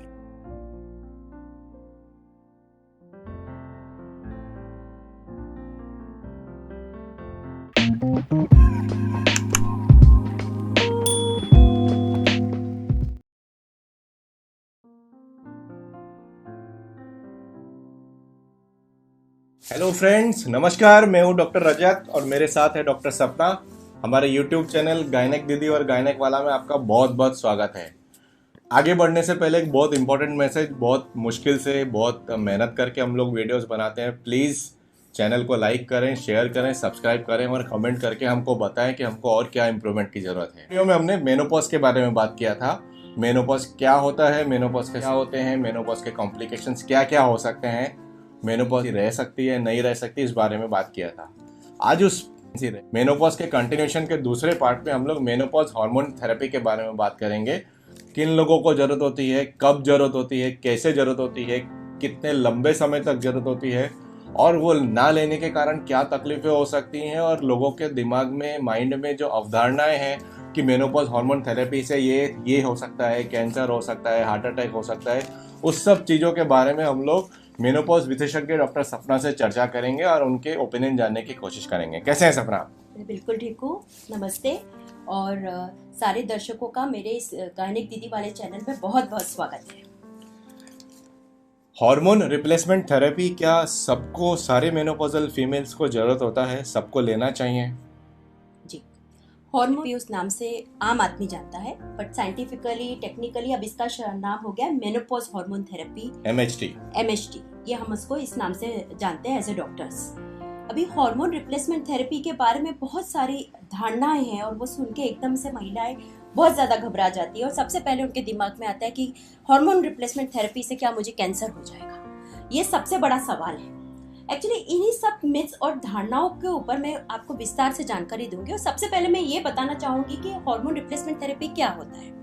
तो मेनोपॉज हार्मोन रिप्लेसमेंट थेरेपी, जैसे महिलाओं में मासिक धर्म की जो साइकिल होती है उसमें 2 प्रकार के हार्मोन्स होते हैं बेसिकली। ईस्ट्रोजन जो हमारा रिप्रोडक्टिव हार्मोन है और ये हमको युवा रखता है, और मेनोपॉज के साथ इस ईस्ट्रोजन हार्मोन की एक खास कमी होने लग जाती है और मेनोपॉज के बाद ये बहुत ज्यादा क्वांटिटी में ऑलमोस्ट बहुत लेस हो जाता है बॉडी में। और दूसरा हमारा साइकिल, इन दोनों ही हार्मोन्स का बहुत ज्यादा काम होता है। ऐसे मेनोपॉज हार्मोन रिप्लेसमेंट थेरेपी में यही 2 हार्मोन्स का कॉम्बिनेशन होता है, ईस्ट्रोजन और प्रोजेस्टेरोन। अब इसमें बहुत सारी और भी डिटेल है, standard dose, low dose, ultra low dose. जिनको मेनोपॉज नहीं हुआ है उनके लिए combination of oestrogen and progesterone. अब इसमें दूसरा टाइप होता है कि जिनका मेनोपॉज हो चुका है उनके लिए भी हमारे पास ये थेरेपीज होती है। उसमें भी फिर से हमारे पास कॉम्बिनेशन थेरेपीज होती है, ईस्ट्रोजन और प्रोजेस्टेरोन। अब इसमें एक तीसरी बात मैं यहाँ समझाना चाहूंगी कि विदाउट प्रोजेस्टेरोन ऐसी महिलाएं जिनके बच्चेदानी का ऑपरेशन करा दिया गया है, उन्हें हिस्टेक्टमी करा दिया है, बच्चेदानी निकाल दी है, उनको प्रोजेस्टेरोन कंपोनेंट की जरूरत नहीं है। विदाउट यूट्रस ये हम बात करते हैं। इसलिए मेनोपॉज हार्मोन थेरेपी या उसके बारे में बात करने के पहले हमारे पास पेशेंट का बहुत डिटेल हिस्ट्री हमको पता होना चाहिए। उनकी पूरी फैमिली हिस्ट्री क्या है, उनके ऑपरेशन क्या क्या हुए हैं, उनको मेनोपॉज 40 के पहले हुआ है, अर्ली फेज में हुआ है, 45 के पहले हुआ है, 45 के बाद हुआ है, 55 के बाद हुआ है। ये सारी हिस्ट्री अगर हमारे पास नहीं है तो हम इस थेरेपी को देने में हमको सबसे पहले उसकी जरूरत है। आपने ये पिछले वीडियो में हमको बताया था कि विंडो ऑफ अपॉर्चुनिटी बहुत ज्यादा जरूरत है। तो ये विंडो ऑफ अपॉर्चुनिटी कैसे आएगी? एक 35 साल की फीमेल आपके पास आती है, एक 40 साल की आती है और एक 45 साल के आपके ओपीडी में आती है, तो आप उस विंडो ऑफ अपॉर्चुनिटी को कैसे डिफाइन करेंगे, कैसे आइडेंटिफाई करेंगे? जी, अभी इसमें एक और बात बताऊंगी कि कुछ 2020 तक हम सब बहुत ज्यादा डरते थे और कुछ पहले 2002 या 1995 से 2002 के बीच में कुछ स्टडीज करी गई थी जिसके कुछ रिजल्ट्स बराबर नहीं थे और बीच में ये थेरेपीज बैन कर दी गई थी। लेकिन अभी वापस से उसके ऊपर स्टडी हो रही है और ऐसा बोल रहे हैं कि ये बहुत सेफ और in fact they are very good for a menopausal female. वो एज ग्रुप और अपॉर्चुनिटी बहुत इंपॉर्टेंट है। जिस चीज का डर के सपना बारे में बात कर रही है, मेन सब लोगों के दिमाग में ये था कैंसर हो सकता है मेनोपॉज थेरेपी, हार्मोन थेरेपी से, या फिर यूट्रस का कैंसर हो सकता है, या फिर हार्ट अटैक हो सकता है, या फिर ब्रेन स्ट्रोक हो सकता है। ये 4 चीजें मेन लेडीज को दिमाग में डर बैठा हुआ था। उसके WHI विमेन हेल्थ इनिशिएटिव ने बहुत सारी स्टडीज की हैं और ये सारी स्टडीज को पाया है कि ये सारे चीजें डर का कोई भी साइंटिफिक बेसिस नहीं है। अगर पेशेंट में पहले से कोई हाई रिस्क फैक्टर है तो शायद थोड़ा बहुत परसेंटेज रिस्क बढ़ सकता है, लेकिन उसको भी विद प्रॉपर मॉनिटरिंग वो कम हो सकता है। चलिए सपना, कुछ लोग ऐसा बोलते हैं कि जरूरी है मेरे को मेनोपॉज थेरेपी लेना जरूरी है, उस बारे में आप क्या बोलेंगे? एक्चुअली यहाँ पे मेरे को थोड़ा सा और समझाना पड़ेगा इसके बारे में। एक तो हम जो आपने बहुत ही अच्छे पॉइंट सामने रखे, कैंसर कौन से, अब इसमें क्या होता है कि स्टडीज ने ये बताया कि जो प्रोजेस्टेरोन कंपोनेंट था actually that is the one जो कैंसर के लिए रिस्पॉन्सिबल निकला। ईस्ट्रोजन पर से इतना ज्यादा नहीं है। हमारा जो ईस्ट्रोजन, उसके लिए ये सब खतरा 10 से 15 साल पहले होने लगता है। अब नॉर्मली जो महिलाएं हैं वो प्रोटेक्टेड रहती है, इसलिए 40 साल से उम्र अगर पहले कंफर्म्ड मेनोपॉज है तो उनको कंपलसरी हार्मोन रिप्लेसमेंट थेरेपी लेना चाहिए। ये फुल डोज और स्टैंडर्ड डोज में लेना चाहिए। अपने मेनोपॉज स्पेशलिस्ट से आपको मिलने की जरूरत है। वो आपकी पूरी हिस्ट्री टेकिंग करेंगे, आपका ब्लड प्रेशर चेक करेंगे, वजन कौन सी कैटेगरी में आता है, बॉडी मास इंडेक्स वो चेक करेंगे, आपकी पहले की क्या सर्जरीज है, आपके पहले के जो रिस्क फैक्टर्स है उनको असेस करेंगे, आपकी फैमिली हिस्ट्री को पूछेंगे, और अगर कोई कॉन्ट्राइंडिकेशन नहीं है, हेल्दी फीमेल है, ओबेसिटी नहीं है, बहुत ज्यादा ब्लड प्रेशर नहीं है, तो वो उनको इस तरह की थेरेपी चालू करते हैं till natural age of menopause. Normally India में natural age of menopause 46 to 47 average मानी जाती है, जबकि ये 45 से 55 की उम्र में कभी भी आ सकता है। ईस्ट्रोजन कार्डियो प्रोटेक्टिव है, इसलिए बहुत सारे फीमेल्स को हमने ये देखा है मेनोपॉज के पहले हार्ट अटैक, ब्रेन स्ट्रोक जैसी चीज़ें नहीं होती हैं, मेल्स में ज़्यादा होती हैं। और मेनोपॉज होने के बाद मेल्स और फीमेल्स का cardiac attack, myocardial infection, brain stroke, heart attack, ये सब का रिस्क ऑलमोस्ट बराबर हो जाता है। अच्छा, क्या HRT MHT एक लास्ट रिसोर्ट की तरह यूज़ करना चाहिए कि अगर सब कुछ ट्राई कर लिया उसके बाद आप MHT देंगे, या आपका फर्स्ट रिसोर्ट होना चाहिए कि सबसे पहले MHT देंगे हम? ट्रांजिशन फेज, जो मेनोपॉज ट्रांजिशन फेज की हमने पिछली वीडियो में बात करी थी, और मेनोपॉज हार्मोन थेरेपी के लिए 3 मोस्ट कॉमन इंडिकेशंस होते हैं। सबसे पहला इंडिकेशन है हॉट फ्लैशेस। पिछली वीडियो में हमने बहुत विस्तार से डिस्कशन करा था कि 75 to 80% महिलाओं में हॉट फ्लैशेस के सिम्टम्स देखने में आते हैं, जो बहुत अनप्रेडिक्टेबल है, माइल्ड, मॉडरेट और सीवियर कैटेगरी के हो सकते हैं। पर जिनको भी मॉडरेट सीवियर कैटेगरी के हैं उनके लिए menopause hormone therapy is the best answer unless and until contraindicated. दूसरे नंबर पे आता है ऑस्टियोपोरोसिस। इसके बारे में तो मैं आपको बहुत डिटेल में फिर से आगे बताऊंगी वीडियो में। और तीसरे नंबर पे हमारा आता है जेनिटो यूरिनरी सिम्टम्स। योनि से भाग और पेशाब से रिलेटेड जो प्रॉब्लम्स हैं उसके लिए 3 मोस्ट कॉमन कॉजेज हैं जिसके लिए मेनोपॉज हार्मोन थेरेपी यूज करी जाती है ट्रीटमेंट। लेकिन फिर से आपने जो सवाल पूछा है कि prevention is better than cure, इस अक्टूबर मंथ पे हमारे वहाँ 3 इंपॉर्टेंट डेज फॉल करते हैं। वर्ल्ड आर्थराइटिस डे 12 अक्टूबर को हमने सेलिब्रेट करा है, और अभी आने वाला है 18 अक्टूबर को वर्ल्ड मेनोपॉज डे, और ऑस्टियोपोरोसिस डे भी इस मंथ में है 20th। ये सब डेज इसीलिए रखे गए हैं कि इस बात की ज्यादा से ज्यादा अवेयरनेस फैलाई जाए और जागरूकता बढ़ाई जाए और सही साइंटिफिक इंफॉर्मेशन लोगों तक पहुंचे। मेनोपॉज हार्मोन थेरेपी का जो इम्पोर्टेंट है वो सिम्टोमेटिक मैनेजमेंट में तो है ही, जैसा सपना ने बोला, hot flashes, genito urinary symptoms और बाकी सब। लेकिन जो लॉन्ग टर्म पेशेंट की जो हेल्थ होती है, including cardiovascular health, bone health और फिजिकल हेल्थ में भी काफ़ी हद तक मैनेज करता है। हम लोगों का मेनोपॉज का जो मेन मोटो है, fit at 40, strong at 60 and independent at 80। हम लोग ये चाहते हैं कि एक 80 साल की फीमेल भी अपना सारा काम इंडिपेंडेंटली कर सके, उसकी क्वालिटी ऑफ लाइफ बहुत ज़्यादा बेहतर हो। उसके लिए ये मेनोपॉज हार्मोन थेरेपी और लाइफस्टाइल एंड डाइट्स बहुत ज़्यादा काम करते हैं। एक्चुअली इंडिया में बहुत ज़्यादा काम हो रहा है मेनोपॉज के ऊपर। एक पूरी नेशनल लेवल पे इंडियन मेनोपॉज सोसाइटी है, और स्टेट वाइज, सिटी वाइज भी, जोनल रीजन में छोटी छोटी सोसाइटीज हैं जो अपनी सोसाइटी और आसपास के एरिया में काम कर रही है। मैं बड़ोदरा मेनोपॉज सोसाइटी को रिप्रेजेंट कर रही हूँ आज, और मैं यहाँ की जॉइंट सेक्रेटरी भी हूँ।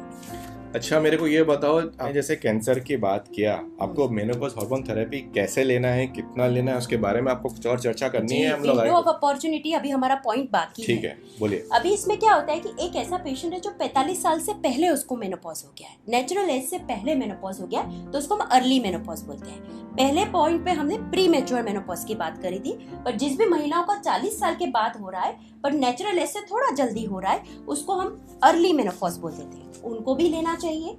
और हर समय मेनोपॉज थेरेपी, हार्मोन थेरेपी हमको कैसे स्टार्ट करनी है वो मैं इस सारे पॉइंट्स के बाद बताऊंगी। इसके बाद एक है कि 47 के आसपास उनका मेनोपॉज हो रहा है, 55 के बीच में कभी भी, तो ये हमारे लिए क्या होता है कि मेनोपॉज जैसे ही हमने बोला कि 12 सलंग महीने, 12 कॉन्जिक्यूटिव मंथ्स अगर पीरियड 0 हो गए हैं 40 प्लस की उम्र में, तो हम वो मेनोपॉज बोलते थे। और ये एक रेट्रोस्पेक्टिव डायग्नोसिस है, और इसके लिए कोई स्पेसिफिक बहुत सारे ब्लड टेस्ट नहीं होते, पेशेंट के क्लिनिकल फीचर्स और इसके साथ हम डायग्नोस करते हैं, खासतौर से मेनोपॉज सिम्टम्स, पीरियड्स की हिस्ट्री, इससे हम मोस्टली पता कर पाते हैं। अब ये जो मेनोपॉज होने के बाद जो 4 से 5 साल का पीरियड है, खास 4 to 5 ईयर्स में मैक्सिमम चेंजेस महिला के बॉडी में हो जाते हैं। उसमें सबसे ज्यादा जो अफेक्ट होती है वो उनका होता है बोन हेल्थ। क्योंकि क्या होता है, ऐसा बोला जाता है कि पीक बोन मास है वो 30 ईयर्स की एज तक हर इंसान में, चाहे फीमेल हो चाहे मेल हो, लगभग 25 to 30 ईयर्स की एज में पीक बोन मास जो आना चाहिए बॉडी में वो बन जाता है, और उसके बाद सबका बोन लॉस चालू होता है। लेकिन महिलाओं में क्योंकि मेनोपॉज हो रहा है, और 40 के बाद मेनोपॉज भले ही ना हो, एस्ट्रोजन हार्मोन की बॉडी में कमी होना शुरू हो रही है, तो उनका बोन लॉस चालू होने शुरू हो जाता है। और ऐसा बोला जाता है कि 40 ईयर्स के अराउंड 40% बोन लॉस देखने में आया है, 60 ईयर्स के अराउंड ऑलमोस्ट 60% बोन लॉस हो जाता है, और 65 ईयर्स तक तो ऑलमोस्ट 80% उनका बोन लॉस हो जाता है। हड्डियां खोखली होने लगती हैं, पतली होने लगती है, कमजोर होने लगती है, और इसी चीज को हम ऑस्टियोपोरोसिस के नाम से जानते हैं। ऑस्टियोपोरोसिस लगभग इंडिया में 60 मिलियन लोगों में एग्जिस्ट करता है और 80% उसमें महिलाएं हैं। ये बात बहुत स्ट्रेस करने की जरूरत है कि 80% उसमें महिलाएं, और उसका मेजर कारण है एस्ट्रोजन डेफिशिएंसी, प्री मेनोपॉज और मेनोपॉज। पीक बोन मास से सपना का मतलब है कि जो हड्डियों की जो घनत्व होती है, डेंसिटी जो बोलते हैं, वो बहुत टाइट होती है और 30 साल तक मैक्सिमम होती है और उसके बाद हड्डियां पोरस होना चालू होती हैं, चौक की तरह हो जाती है धीरे धीरे। एक 45, 50, 55 साल की महिला जिसने मेनोपॉज हार्मोन थेरेपी नहीं लिया हो, उसकी हड्डियां बहुत ही पोरस हो जाती हैं और उनमें फ्रैक्चर का रिस्क बहुत बढ़ जाता है। विदाउट एनी ट्रॉमा के बिना भी फ्रैक्चर का रिस्क बढ़ जाता है। बोलिए आगे। अभी 45 से 50 के बीच में अगर उनका मेनोपॉज, जिस साल मेनोपॉज हो रहा है उसके 5 से 7 साल एक्चुअली हमारी विंडो ऑफ अपॉर्चुनिटी है। आइडियली तो ऐसा बोला जाता है कि मेनोपॉज हार्मोन थेरेपी मेनोपॉज के जितना जल्दी हम चालू कर दें, मेनोपॉज होने के बाद की बात हो रही है। दूसरी बात है 60 ईयर्स से कम की एज में ही हम दे सकते हैं। 45 टू 50 में तो ये काफ़ी सेफ है, क्योंकि उस समय ओवरऑल जो मॉर्बिडिटी होती है पेशेंट की, लाइक ब्लड प्रेशर हुआ या डायबिटीज हुआ या ओवरऑल जो, क्योंकि पेशेंट यंग है और हेल्दी है उस समय, लगभग 50 के बाद ये सारी प्रॉब्लम्स ज़्यादा देखने में आती है क्योंकि ऑलरेडी एस्ट्रोजन डेफिशिएंसी बॉडी में हो रही है। और विंडो ऑफ अपॉर्चुनिटी हम इसी को बोलते हैं, क्योंकि ये जो पहले 5 से 7 साल के अंदर मेनोपॉज के बाद ऐसा माना जाता है कि 50% महिला का बोन लॉस हो जाता है, और वही हमारी विंडो ऑफ अपॉर्चुनिटी है। अगर हम उसको कवर करें तो हम उसका ये लॉस काफ़ी हद तक रिड्यूस कर पाएंगे, क्योंकि एस्ट्रोजन डेफिशिएंसी जो नॉर्मली, अगर हम यहाँ बोन के बारे में थोड़ा समझे, हम यहाँ पे भी स्पेसिफिकली बोन मॉडलिंग, बोन और ऑस्टियोपोरोसिस की बात कर रहे हैं, तो बोन रीमॉडलिंग हमारे बॉडी में कंटिन्यूअसली होती रहती है, हर दिन होती है। नया बोन बनना, हड्डियों का बनना, और पुरानी जो बोन है उसका टूटना, मतलब ऑस्टियोब्लास्टिक और ऑस्टियोक्लास्ट एक्टिविटी का एक बैलेंस बॉडी में बनता रहता है। इसी प्रोसेस को हम बोन रीमॉडलिंग बोलते हैं। लेकिन मेनोपॉज के बाद क्योंकि एस्ट्रोजन डेफिशिएंसी हो गई है, एस्ट्रोजन हार्मोन हमारा प्रोटेक्टिव है, हमारी ऑस्टियोक्लास्टिक एक्टिविटी, बोन को डिसॉल्व करने वाली जो सेल्स है वो बढ़ रही है, और जो बोन फॉर्मेशन है वो स्लो डाउन हो रहा है। एज के साथ तो स्लो डाउन हो ही रहा है, और मेनोपॉज के साथ ये प्रोसेस और ज्यादा बढ़ गया है। तो ये पूरा स्लो डाउन हो रहा है, जिसके कारण से बॉडी में बोन मिनरल डेंसिटी की कमी हो रही है। और ऐसा नहीं होता है कि वन फाइन डे ऑस्टियोपोरोसिस होता है, ये पहले से ही लोग बोन मास उनका कम था। मेनोपॉज के साथ, हार्मोन डेफिशिएंसी के साथ वो ऑस्टियोपिनिया की कैटेगरी में जाती है, जो 4 से 5 साल बाद के अंदर मेनोपॉज के अंदर सबसे ज्यादा होता है, और धीरे धीरे एजिंग के साथ फिर उनको 50 साल की उम्र के बाद लगभग 55, 60 या 65 की एज में एकदम क्लासिक ऑस्टियोपोरोसिस उनको देखने में आता है। ये यूजुअली इसके pre disposing high risk factors होते हैं। इंडिया में हम लोग जब डिलीवरी कराते हैं तो हर एक पेशेंट को बोलते हैं कि जब आप बच्चे को दूध पिला रहे हैं तो वो टाइम पे जो दूध में जो कैल्शियम होता है वो हमारे खून में कहाँ से आता है, हड्डियों से आता है वो। और अगर वो टाइम पे हमने कैल्शियम सप्लीमेंटेशन नहीं लिया, जो कि 95% फीमेल्स इंडिया में नहीं लेती, तो ऑलरेडी आपका ऑस्टियोपोरोसिस का प्रोसेस, जैसे सपना ने बोला, वो आपका पहले से होना चालू हो जाता है। उसके बाद डाइट और न्यूट्रिशन में भी प्रॉब्लम्स रहते हैं। इंडिया का जो डाइट है वो कैल्शियम रिच डाइट नहीं होता है, तो इसके अलावा हमको कैल्शियम और विटामिन डी भी सप्लीमेंट्स करना पड़े मेनोपॉजल फीमेल्स में। आपने जो पॉइंट उठाया है कि डिलीवरी के बाद वो गायनेकोलॉजिस्ट को भूल जाती है और सिर्फ बच्चों पे उनका पूरा ध्यान होता है, और कैल्शियम और विटामिन डी हम उनको प्रेस्क्राइब करते हैं, हम तो समझाते हैं, बट वो लेती नहीं है। अभी हमारे यहाँ ये इसलिए ज़्यादा हो रहा है। अच्छा, ओवरऑल हम देखें ना तो एशियंस में, इंडिया में 10 to 20 ईयर्स ऑस्टियोपोरोसिस जल्दी हो रहा है। एक तो मेनोपॉज जो जल्दी हो रहा है उसकी वजह से, प्लस हमें न्यूट्रिशनल डेफिशिएंसीज बहुत ज़्यादा है। न्यूट्रिशनल डेफिशिएंसीज क्यों ज़्यादा है? क्योंकि महिलाओं को या तो दूध अच्छा नहीं लग रहा होता है, फलों का सेवन वो करना नहीं चाहती हैं, चाय कॉफी ज़्यादा पीना चाहती हैं। पहले आप ये बताओ कि इंडिया में खाने पीने की कौन सी ऐसी चीज़ें हैं जिसमें हमको कैल्शियम मिलेगा, ताकि हम अपने व्यूअर्स को बता सकें कि आप ये चीज़ें ज़्यादा लें। जी, वो डाइट पे तो हम आ ही रहे हैं, बट मैं जो रिस्क फैक्टर्स आपको बता रही थी कि प्रेगनेंसी और डिलीवरी के बाद उनमें डेफिशिएंसी हो गई है, तो वो फुलफिल वहाँ से नहीं हो रही है, वहाँ से कमी है। रोज के हमारी जो दिनचर्या है उसमें हम चाय कॉफी का सेवन ज्यादा कर रहे हैं। हम हमेशा हमारी वीडियोस में बताते हैं कि कैल्शियम को एब्जॉर्ब होने के लिए प्रॉपर टाइम पे कैल्शियम की गोली लेना भी जरूरी है, क्योंकि चाय और कॉफी में जो फाइटेट्स और टेनिन्स होते हैं ये ब्लड से कैल्शियम एब्जॉर्प्शन को रोकते हैं। सो ये एक प्रॉब्लम यहाँ पे भी है। और फिर बच्चियाँ भी आजकल, यंग जो बच्चियाँ और फीमेल्स है खासतौर से, ये बहुत फसी होते हैं। जैसे वो दूध नहीं पीते, जैसे आपने पूछा कि क्या खाना चाहिए, दूध में प्रोटीन होता है, दूध में कैल्शियम होता है, दही हुआ, पनीर हुआ, छाछ हुई, कोई भी डेयरी प्रोडक्ट्स की हम बात करें, इनफैक्ट चीज़ भी अगर लाइट छोटे क्वांटिटी में लिया जाए तो उसमें एडिक्वेट अमाउंट ऑफ कैल्शियम होता है। इसके अलावा हमारे रागी एक बहुत अच्छा अनाज है, जिसमें हम जो न्यूबॉर्न बेबीज़ को जब हम वीनिंग शुरू करते हैं तब भी हम बताते हैं कि रागी भी खिलाना चाहिए, तो उसमें भी कैल्शियम बहुत अच्छा होता है। और इसके अलावा बाकी सब कोई चीज़ें, फल ऐसे हैं जिसमें कैल्शियम होता है? रूटीन में आप फ्रूट्स, बनाना, बनाना। राइट। इसके अलावा विटामिन डी और कैल्शियम का जो मेटाबॉलिज्म होता है वो इंटर रिलेटेड होता है। कैल्शियम को एब्जॉर्प्शन के लिए विटामिन डी की बहुत ज़्यादा ज़रूरत होती है और रिसर्च के मुताबिक 97% ऑफ इंडियंस में विटामिन डी डेफिशिएंसी है। उसका ये कारण है कि हम लोग बंद कमरे में एसी में रहते हैं, मोस्ट ऑफ द टाइम्स धूप में नहीं निकलते, और धूप में निकलते हैं तो भी उसका कैल्शियम विटामिन डी को हम लोग सनशाइन विटामिन बोलते हैं। जब सूर्य की किरणें हमारी स्किन पे पड़ेंगी तब हमारी स्किन विटामिन डी बनाएगी। 11 to 2 के बीच में जो टाइम होता है वो टाइम पे कम से कम दिन में आधे पौने घंटे अगर आप धूप में रहें और मैक्सिमम स्किन का एरिया आपका सन कवर्ड, सन बाथ हो तो विटामिन डी बनने के चांसेस ज़्यादा होते हैं। लेकिन वो नहीं होता है तो विटामिन डी सप्लीमेंटेशन हमको करना चाहिए। फेस, गर्दन और ऊपर का जो भाग है उसमें आपका सनस्क्रीन नहीं लगा हुआ होना चाहिए और वो ओपन होना चाहिए, और एटलीस्ट 30 to 40 मिनट्स अगर आप उसमें रहेंगे तो आपको एडिक्वेट विटामिन डी उस एक दिन का मिलेगा। ठीक है, आगे आप बोल रहे थे। जी, कैल्शियम तो हमने बताया ही, साथ में विटामिन डी की कमी है। अभी पुराने ज़माने में जब मेरी मम्मी जैसे जब मुझे सैटरडे संडे हम लोग बाल धोते हैं तो तुरंत बोलती थी जाके धूप में बैठो, लेकिन आजकल तो बच्चों को अगर धूप में बिठाए, मम्मी गर्मी लग रही है अंदर भागो, एसी चालू करो, पसीने आ रहे हैं। तो हमारा जो ओवरऑल नज़रिया है वो बहुत ज़्यादा बदल रहा है, और ये उसका एक कारण है कि कैल्शियम और विटामिन डी डेफिशिएंसी के कारण न्यूट्रिशनल डेफिशिएंसी एक हो गई, प्रेगनेंसी डिलीवरी डेफिशिएंसी हो गई, मेनोपॉज इसका एक कारण हो गया। इसके अलावा अगर किसी को लंबे समय से स्टीरॉइड्स की गोलियां चालू है, स्टीरॉइड्स, एंटी एपिलेप्टिक्स, जिनको कोई एपिलेप्सी वगैरह है तो उनके भी स्टीरॉइड्स के कारण भी अगर लंबे समय तक वो चालू है तो कैल्शियम डेफिशिएंसीज होती है।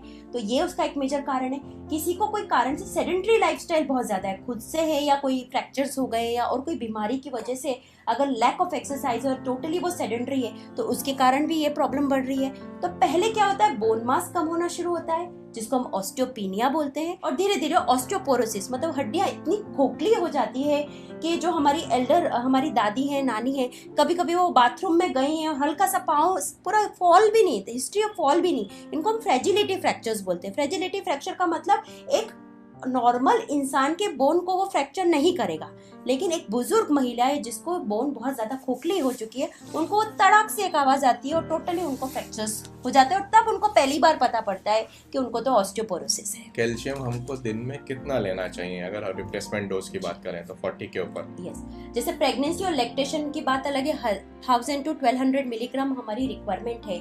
इवन जो बच्चे हैं, जो ग्रोथ हो रही हैं, यंग एडोलेसेंट गर्ल्स हैं, उनको भी 1000 to 1200 मिलीग्राम हमारी रिक्वायरमेंट होती है। और साथ में जो हमारी मेनोपॉज के पहले अगर हम बात करें, पेरी मेनोपॉज या मेनोपॉज ट्रांजिशन के पीरियड में 800 to 1000 मिलीग्राम उनकी भी रिक्वायरमेंट है, और मेनोपॉज के बाद अराउंड 1000 to 1200 मिलीग्राम, मतलब एवरेज अगर हम पकड़ के चले तो 1000 मिलीग्राम पर डे सबकी रिक्वायरमेंट है। और एक पॉइंट है, हम महिलाओं की ज्यादा बातें कर रहे हैं, ऐसा नहीं है कि पुरुषों में नहीं होता है। अगर स्टैटिस्टिक्स को समझे तो हर 2 में से 1 महिला को ऑस्टियोपोरोसिस देखने में आ रहा है और हर 4 में से 1 पुरुष को ऑस्टियोपोरोसिस देखने में आ रहा है। तो पुरुषों में भी 50 साल के ऊपर ऑस्टियोपोरोसिस हो रहा है। और अभी रिसेंटली हमने कई सारे ऐसे मेल पेशेंट्स भी देखे हैं कि छोटे से ट्रॉमा से उनको रिस्ट का फ्रैक्चर देखने में आया है। ऑस्टियोपोरोसिस के लिए आपने मेनोपॉज हार्मोन थेरेपी की बात किया, आपने विटामिन डी कैल्शियम सप्लीमेंटेशन का बात किया, आपने डाइट का बात किया जी। अब और क्या करेंगे लाइफस्टाइल में? सबसे इम्पोर्टेंट है एक्सरसाइज, और एक्सरसाइज भी डिफरेंट टाइप्स ऑफ एक्सरसाइज, और सबसे इम्पोर्टेंट है वेट ट्रेनिंग और स्ट्रेंथनिंग एक्सरसाइजेस। क्योंकि अगर बोन की जो रीमॉडलिंग मैंने आपको बताया था कि ऑस्टियोब्लास्टिक बोन बनाने वाले सेल्स और ऑस्टियोक्लास्टिस बोन बिगाड़ने वाले सेल्स, इनका एक बैलेंस बनना चाहिए। और ये सब तभी पॉसिबल है क्योंकि बोन को हमको स्टिमुलस देना पड़ेगा, और बोन को स्टिमुलस तभी मिलेगा जब हम एक्सरसाइज करेंगे, लाइक एरोबिक्स, जिसमें अगर रनिंग हो रही है, वॉकिंग हो रही है, थोड़ा जंपिंग हो रहा है, तो ये एक टाइप का एक्सरसाइज है जिसमें आपके वेट के अगेंस्ट आप सब एक्सरसाइजेस कर रहे हैं। अगेन इंपॉर्टेंट चीज है 1 और 2 kg के वेट्स, यहाँ पे हम फीमेल्स की बात कर रहे हैं, हम यहाँ पे जिम या जेंट्स की बात नहीं कर रहे हैं, तो 1 और 2 kg के हल्के लाइट वेट्स के साथ हमको स्ट्रेंथ ट्रेनिंग एक्सरसाइजेस करना जरूरी है। यंगर एज में तो ये इसका अपना अलग रोल है उनके ग्रोथ और डेवलपमेंट में, बट 40 के बाद तो ये बहुत इंपॉर्टेंट है। हफ्ते में 2 या 3 बार चालू करना चाहिए। टू स्टार्ट विथ हमको लाइटर वेट्स किसी के गाइडेंस के अंडर वंस अ वीक चालू करना चाहिए और ग्रेजुअली इसको ट्वाइस अ वीक और thrice a week gradually increase करना चाहिए। शुरू में हम अपर बॉडी एक्सरसाइजेस के साथ वेट ट्रेनिंग कर सकते हैं, फिर धीरे धीरे हम उसको लोअर बॉडी और इसमें वेट्स बढ़ा सकते हैं। गाइडेंस के साथ करना है सब कुछ। इंपॉर्टेंट चीज़ें, लूप बैंड्स भी आते हैं, लूप बैंड्स होते हैं, ट्रैक्स होते हैं, कई स्टेरिक्स, ये सब चीज़ें होती हैं जो आपको करना चाहिए। और हफ्ते में 2 बार तो कम से स्ट्रेंथ ट्रेनिंग होनी ही चाहिए, क्योंकि यही चीज़ आपकी हड्डियों के अंदर कैल्शियम और विटामिन डी को पहुंचाएगा और यही चीज़ ऑस्टियोब्लास्टिक एक्टिविटी को भी इम्प्रूव करेगा और बोन को स्ट्रॉन्ग करेगा और ये चीज़ हमको मसल्स भी स्ट्रॉन्ग करेगा। अभी हम क्या है, बोन ही बोन की बात कर रहे हैं। Actually there is a new terminology which is called as osteosarcopenic obesity, क्योंकि हमने बात करी 40 के बाद क्या हो रहा है, फैट रीडिस्ट्रीब्यूशन हो रहा है। तो अभी क्या हो रहा है कि मसल्स भी वीक हो रही है, कमजोर हो रही है एजिंग के साथ। और हमारा लोगों का, जैसे अभी हमने बात करा कि खान पान बराबर नहीं और हमारा ओवरऑल प्रोटीन इंटेक भी बहुत ज्यादा कम है। अब प्रोटीन इंटेक की बात करें कि एवरेज अगर कोई 50 kg का है तो 1 ग्राम पर डे की रिक्वायरमेंट सबकी होती है। तो अगर हम माने तो एटलीस्ट 50 ग्राम्स ऑफ प्रोटीन की हमारी रिक्वायरमेंट है, जो हमारी फुलफिल नहीं हो रही है, क्योंकि हम खाने में सिर्फ रोटी और चावल ही खा रहे हैं। हमारी प्रोटीन हमारे स्प्राउट्स में सबसे ज्यादा मिलती है और वेजिटेरियन डाइट में हमेशा इट इज अ चैलेंज कि हम प्रोटीन को स्पेशली इनको, क्योंकि स्प्राउट्स हम हमेशा सलाद के साथ जोड़ते हैं, हम कभी उसको सही तरह नहीं बनाते हैं, राइट। तो स्प्राउट्स में प्रोटीन मिलता है, पनीर है, चीज़ है, दूध है, दही है, इनमें भी प्रोटीन होता है। और ख़ास तौर से मेनोपॉज ट्रांजिशन और 40+ फीमेल्स के लिए सोयाबीन अपने आप में एक बहुत अच्छा अनाज है। सोयाबीन को स्प्राउट्स करके लीजिए, टोफू के फॉर्म में लीजिए, सोया चंक्स ले सकते हैं, सोयाबीन का आटा पिसा के अपने आटे में मिक्स कर सकते हैं। ये सब ऑप्शन है आपको प्रोटीन बढ़ाने के। हालांकि जो सपना ने एरोबिक एक्सरसाइज के बारे में बोला, मेरा मानना है कि वॉकिंग सबसे बेस्ट एक्सरसाइज है, लेकिन वॉकिंग के लिए आपको proper good healthy pair of shoes चाहिए जो प्रॉपर वॉकिंग के लिए हो, और जितना वॉकिंग कर सकते हैं उतना बेहतर रहे। और सेकेंडली वेट्स का, जैसे सपना ने बोला, उसके लिए हमको स्पेसिफिक कोई डंबल्स या कुछ लाने की जरूरत नहीं। अगर हो तो बेहतर, सिंपल 1 लीटर की पानी की बोतल से भी आप वेट्स कर सकते हैं। अच्छा, इसमें मैं क्या बोल रही हूँ ना कि इसमें हमारी कैटेगरी अलग अलग होगी। जैसे कोई है ना बिल्कुल यंग है, 45-50, 40 से 50 में हेल्दी है, यंग है, कोई नी इश्यूज नहीं है, तो वो इस सब तरह की एक्सरसाइज कर सकते हैं। लेकिन अगर कोई एल्डर है, 55 या 60 ईयर्स का है, उनको घुटने की प्रॉब्लम है, ऑलरेडी हार्ट की प्रॉब्लम है, ब्लड प्रेशर बढ़ रहा है, डायबिटीज है, कई सारी हार्ट की दवाइयाँ चलती है, तो उनके लिए ये एक्सरसाइजेस हमको बहुत गाइडेंस में करना पड़ेगा। और कोई भी एक्सरसाइज शुरू करने के बाद it has to be gradual. तो जैसे आपने बोला, वॉकिंग इज द बेस्ट, जो आपको हार्ट रेट को भी, आपके ब्लड प्रेशर को भी मेंटेन करेगा, डायबिटीज को भी मेंटेन करेगा। 4 to 6 वीक्स की आप वॉकिंग से स्टार्ट करिए, फिर एक बार आपकी बॉडी को उन एक्सरसाइजेस की आदत हो जाएगी, उसके बाद gradually different type of exercises under supervision आप चालू करिए। हार्मोन थेरेपी से ब्रेस्ट कैंसर होने का इंसिडेंस, कोइंसिडेंस, रिलेटिव रिस्क क्या है? होता है, नहीं होता है, कितना बढ़ता है, कितना नहीं होता है, जी, सही गलत क्या? सब लोग इनफैक्ट यही जानना चाहते हैं, दर्शक भी हमारे, कि भाई हार्मोन थेरेपी का ये कैंसर का क्या रिलेशन है आपस में। तो हार्मोन थेरेपी के लिए जैसे मैंने आपको इसकी डोजेस और किस तरह से इसको स्टार्ट करा जाता है, ये हम एक अलग क्वेश्चन में लेते हैं। पर जैसे आपका ये सवाल है कि अभी इंडिया में ब्रेस्ट कैंसर के इंसिडेंस बहुत ज़्यादा बढ़ रहे हैं और खासतौर से यंगर फीमेल्स में बहुत ज़्यादा देखने में आ रहा है, 50 साल की कम महिलाओं में। तो अभी ब्रेस्ट कैंसर के अगर हम रिस्क फैक्टर्स के बारे में हम डिटेल में नहीं जाएंगे, बट ओवरऑल मैं बता दूं कि हमारा जिस हिसाब का लाइफस्टाइल है, हमारी ओबेसिटी है और जिस तरह का खान पान है, ये भी हमारे रिस्क को बढ़ा रहा है, राइट। तो ऐसा देखने में आया कि हार्मोन रिप्लेसमेंट पर से इतना ब्रेस्ट कैंसर का रिस्क नहीं है। अगर हम वो हमारी खराब लाइफस्टाइल और जंक फूड लेंगे तो उससे भी ब्रेस्ट कैंसर का रिस्क तो अपने आप में बढ़ ही रहा है। तो इसलिए हम लोग है ना, हार्मोन रिप्लेसमेंट थेरेपी के लिए हम सबसे पहले पेशेंट को चूज करते हैं। हार्मोन रिप्लेसमेंट थेरेपी अच्छी बात है, लेकिन स्टार्ट करने के पहले हमको पेशेंट्स को क्लासिफाई करना पड़ता है, हमको उनको चूज करना पड़ता है कि वो ये ले सकते हैं कि नहीं। अगर ब्लड प्रेशर नॉर्मल है या कंट्रोल है, बॉडी मास इंडेक्स आपका ओवरऑल ठीक ठाक है, ओवरवेट, बहुत ज़्यादा ग्रॉस मॉर्बिड ओबेसिटी नहीं है, और ये सब चीज़ें अगर कंट्रोल में रहती है, तो ब्रेस्ट कैंसर की जो ओवरऑल रिस्क, ऐसा बोलते हैं कि लेने के बाद एटलीस्ट मतलब वो 1000 वुमेन से भी लेस पर देखने में आती है। कोई भी एमएचटी चालू करने के पहले यूजुअली सपना और बाकी सब मेनोपॉज स्पेशलिस्ट मेमोग्राफी करवाते हैं, सारे पेशेंट का कंपलसरी क्लिनिकल ब्रेस्ट एग्जामिनेशन करते हैं और एवरी इंटरवल 6 मंथली के एवरी ईयरली ब्रेस्ट एग्जामिनेशन करते हैं। अगर ब्रेस्ट कैंसर के लिए pre disposing high risk factors हैं, जैसे फैमिली हिस्ट्री, मदर को, सिस्टर को, या फिर BRCA antigen positive family history में है या पेशेंट को है, या स्मोकिंग की हिस्ट्री है, या फिर नलीपेरस फीमेल है, नलीपेरस मतलब एक भी बच्चा नहीं हुआ हो, या कभी ब्रेस्ट फीडिंग नहीं कराया हो, उन पेशेंट्स में कैंसर होने के चांसेस नॉर्मली भी ज़्यादा होते हैं। उन पेशेंट्स में हम लोग या तो मेनोपॉज हार्मोन थेरेपी नहीं चालू करते या फिर सबसे कम डोज वाली चालू करते हैं विद प्रॉपर मॉनिटरिंग। ये जो आप बोल रहे हैं ना, इसमें हम लोग रिस्क और बेनिफिट्स इनको हम एक तराजू में तोलने की कोशिश करते हैं कि पेशेंट को किससे ज़्यादा फायदा होगा। उनकी रिस्क फैक्टर्स को हम असेस करते हैं और अगर उनको फायदा होता है तो ये जो कोर्सेज होते हैं बहुत शॉर्ट पीरियड के लिए होते हैं। हमारा एक सिंपल सा रूल है, lowest dose for shortest period of time, and it is a tailor made kind of thing. हर महिलाओं में एक जैसा डोज नहीं है, हर महिलाओं का जो कोर्स की जो लंबाई है वो एक जैसी नहीं है। सारी चीज़ों को साथ में रखने के बाद जो सबसे लोएस्ट डोज उनके लिए सूट करेगा वो हम डिसाइड करते हैं और सबसे शॉर्टेस्ट पीरियड ऑफ टाइम के लिए हम देते हैं। और हमारे लिए विंडो ऑफ अपॉर्चुनिटी बहुत ज़्यादा इंपॉर्टेंट है इसमें, क्योंकि उसमें हम देंगे तो उनको मैक्सिमम फायदा होगा। अभी आपने डोज और कोर्स के बारे में बात किया, तो आप बता ही दो कि आप किस हिसाब से कितना किसको देंगे डोज। जी, पहले स्टार्टिंग वीडियो में ही हमने बात करी कि प्री मैच्योर मेनोपॉज है और 40 साल से कम का है तो उसको स्टैंडर्ड डोज एस्ट्रोजन और प्रोजेस्टेरोन की जाएगी till natural age of menopause. कोई भी हार्मोन थेरेपी हम स्टार्ट करते हैं तो सबसे पहले हम पेशेंट की पूरी हिस्ट्री टेकिंग डिटेल में करते हैं, एवरीथिंग, उनके कितने बच्चे हुए हैं, थायराइड की दवा चल रही है कि नहीं, उनका ब्लड प्रेशर कैसा रहा हुआ है, उनके और भी कोई हिस्ट्री, पहले उनके कोई पाँव में सूजन आई हुई है, कोई क्लॉट्स होने की कोई हिस्ट्री है, क्योंकि डीप वेन थ्रोम्बोसिस को हम रूल आउट करने की कोशिश कर रहे हैं, कोई उनकी फैमिली हिस्ट्री में कैंसर है, मदर को या किसी भी बहनों को या मौसी को या किसी को भी मैटरनल या पैटर्नल दोनों ही साइड में हम पूछ लेते हैं कि उनको है ना कैंसर की कोई हिस्ट्री है, कोई और टाइप के कैंसर से। प्लस उनका हम ब्लड प्रेशर चेक करते हैं, उनका बॉडी मास इंडेक्स देखते हैं, प्लस उनके basic blood test, battery of basic blood test करना बहुत ज़रूरी है। सबसे इम्पॉर्टेंट है TSH थायराइड टेस्ट, दूसरा है डायबिटीज़ जिसमें हम HbA1c करके रिपोर्ट सबसे बेस्ट है, लिपिड प्रोफाइल, ये सबसे इम्पॉर्टेंट चीज़ है हमारे लिए, पूरे लिपिड के cholesterol, good cholesterol, bad cholesterol, triglycerides, ये हमारे लिए सबसे इम्पॉर्टेंट चीज़ है।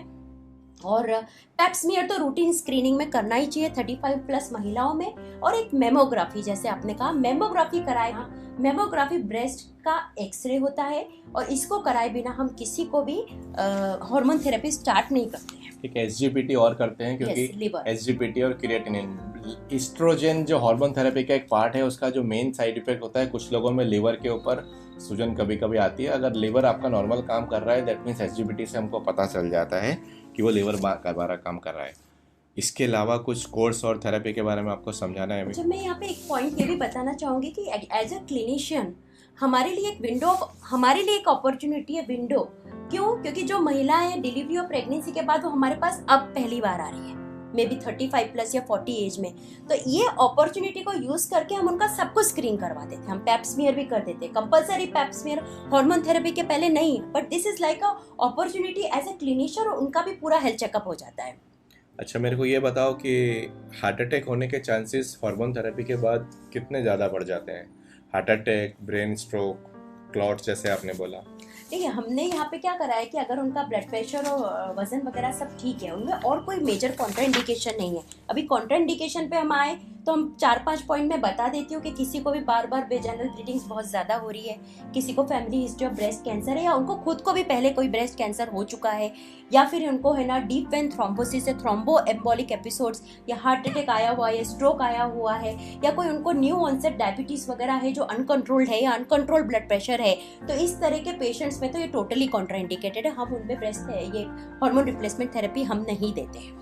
अच्छा, कुछ लोगों का ऐसा मानना है, पहले ज़माने के लोग ऐसा बोलते थे कि शुरू में आप हार्मोन रिप्लेसमेंट थेरेपी की जगह कॉन्ट्रासेप्टिव पिल्स भी दे सकते हो। उनका ऑलमोस्ट ये आपका सेम। बहुत ही एक्चुअली अच्छा सवाल है, क्योंकि क्या है ना, जो हार्मोन रिप्लेसमेंट थेरेपी और कॉन्ट्रासेप्टिव पिल्स में क्या फ़र्क है?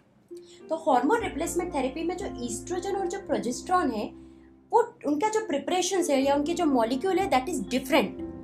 ओरल कॉन्ट्रासेप्टिव पिल्स में भी ईस्ट्रोजन एंड प्रोजेस्टेरोन है, बट वहाँ पे इथिनाइल एस्ट्राडियोल हो या लिवोनॉर्जेस्ट्रोल या नॉर्जेस्टिमेट या डिफरेंट टाइप ऑफ प्रिपरेशंस जो कि मॉलिक्यूल है सिंथेटिक हार्मोन है, जो आर्टिफिशियल। सिंथेटिक हार्मोन है। और हम लोग जो हार्मोन रिप्लेसमेंट थेरेपी में जो हम हार्मोन लेके आए हैं, हमारा जो 17 बीटा एस्ट्रोडायल है और दूसरा हमारा जो डाइड्रोजेस्टेरोन जो हमारा प्रोजेस्टेरोन है, this is like a more kind of a natural hormone जो एक्चुअल हमारी बॉडी में बनते हैं। इसलिए इन दोनों ही मेडिसिन का कॉस्ट भी बहुत फर्क पड़ता है, तो वो भी एक इम्पॉर्टेंट बात है। अच्छा, यंगर फीमेल से जो 40 से 45 के बीच में है, तो low dose oral contraceptive pills भी अपने आप में एक अच्छा ऑप्शन है उनके लिए, जो उनको कॉन्ट्रासेप्टिव बेनिफिट भी देगा, पीरियड्स भी रेगुलर करेगा और उनके बॉडी में जो ईस्ट्रोजन डेफिशिएंसी हो रही है उसको भी कवर करेगा। So that is also a good option in that. अच्छा, हार्मोन रिप्लेसमेंट थेरेपी जिनको मेनोपॉज ट्रांजिशन फेज में चल रही है, जिनको अभी भी पीरियड्स आ रहे हैं और इरेगुलर पीरियड्स आ रहे हैं, it is not a good contraceptive, क्योंकि उसमें जो डोज है वो ओव्यूलेशन को इनिबिट नहीं करता है।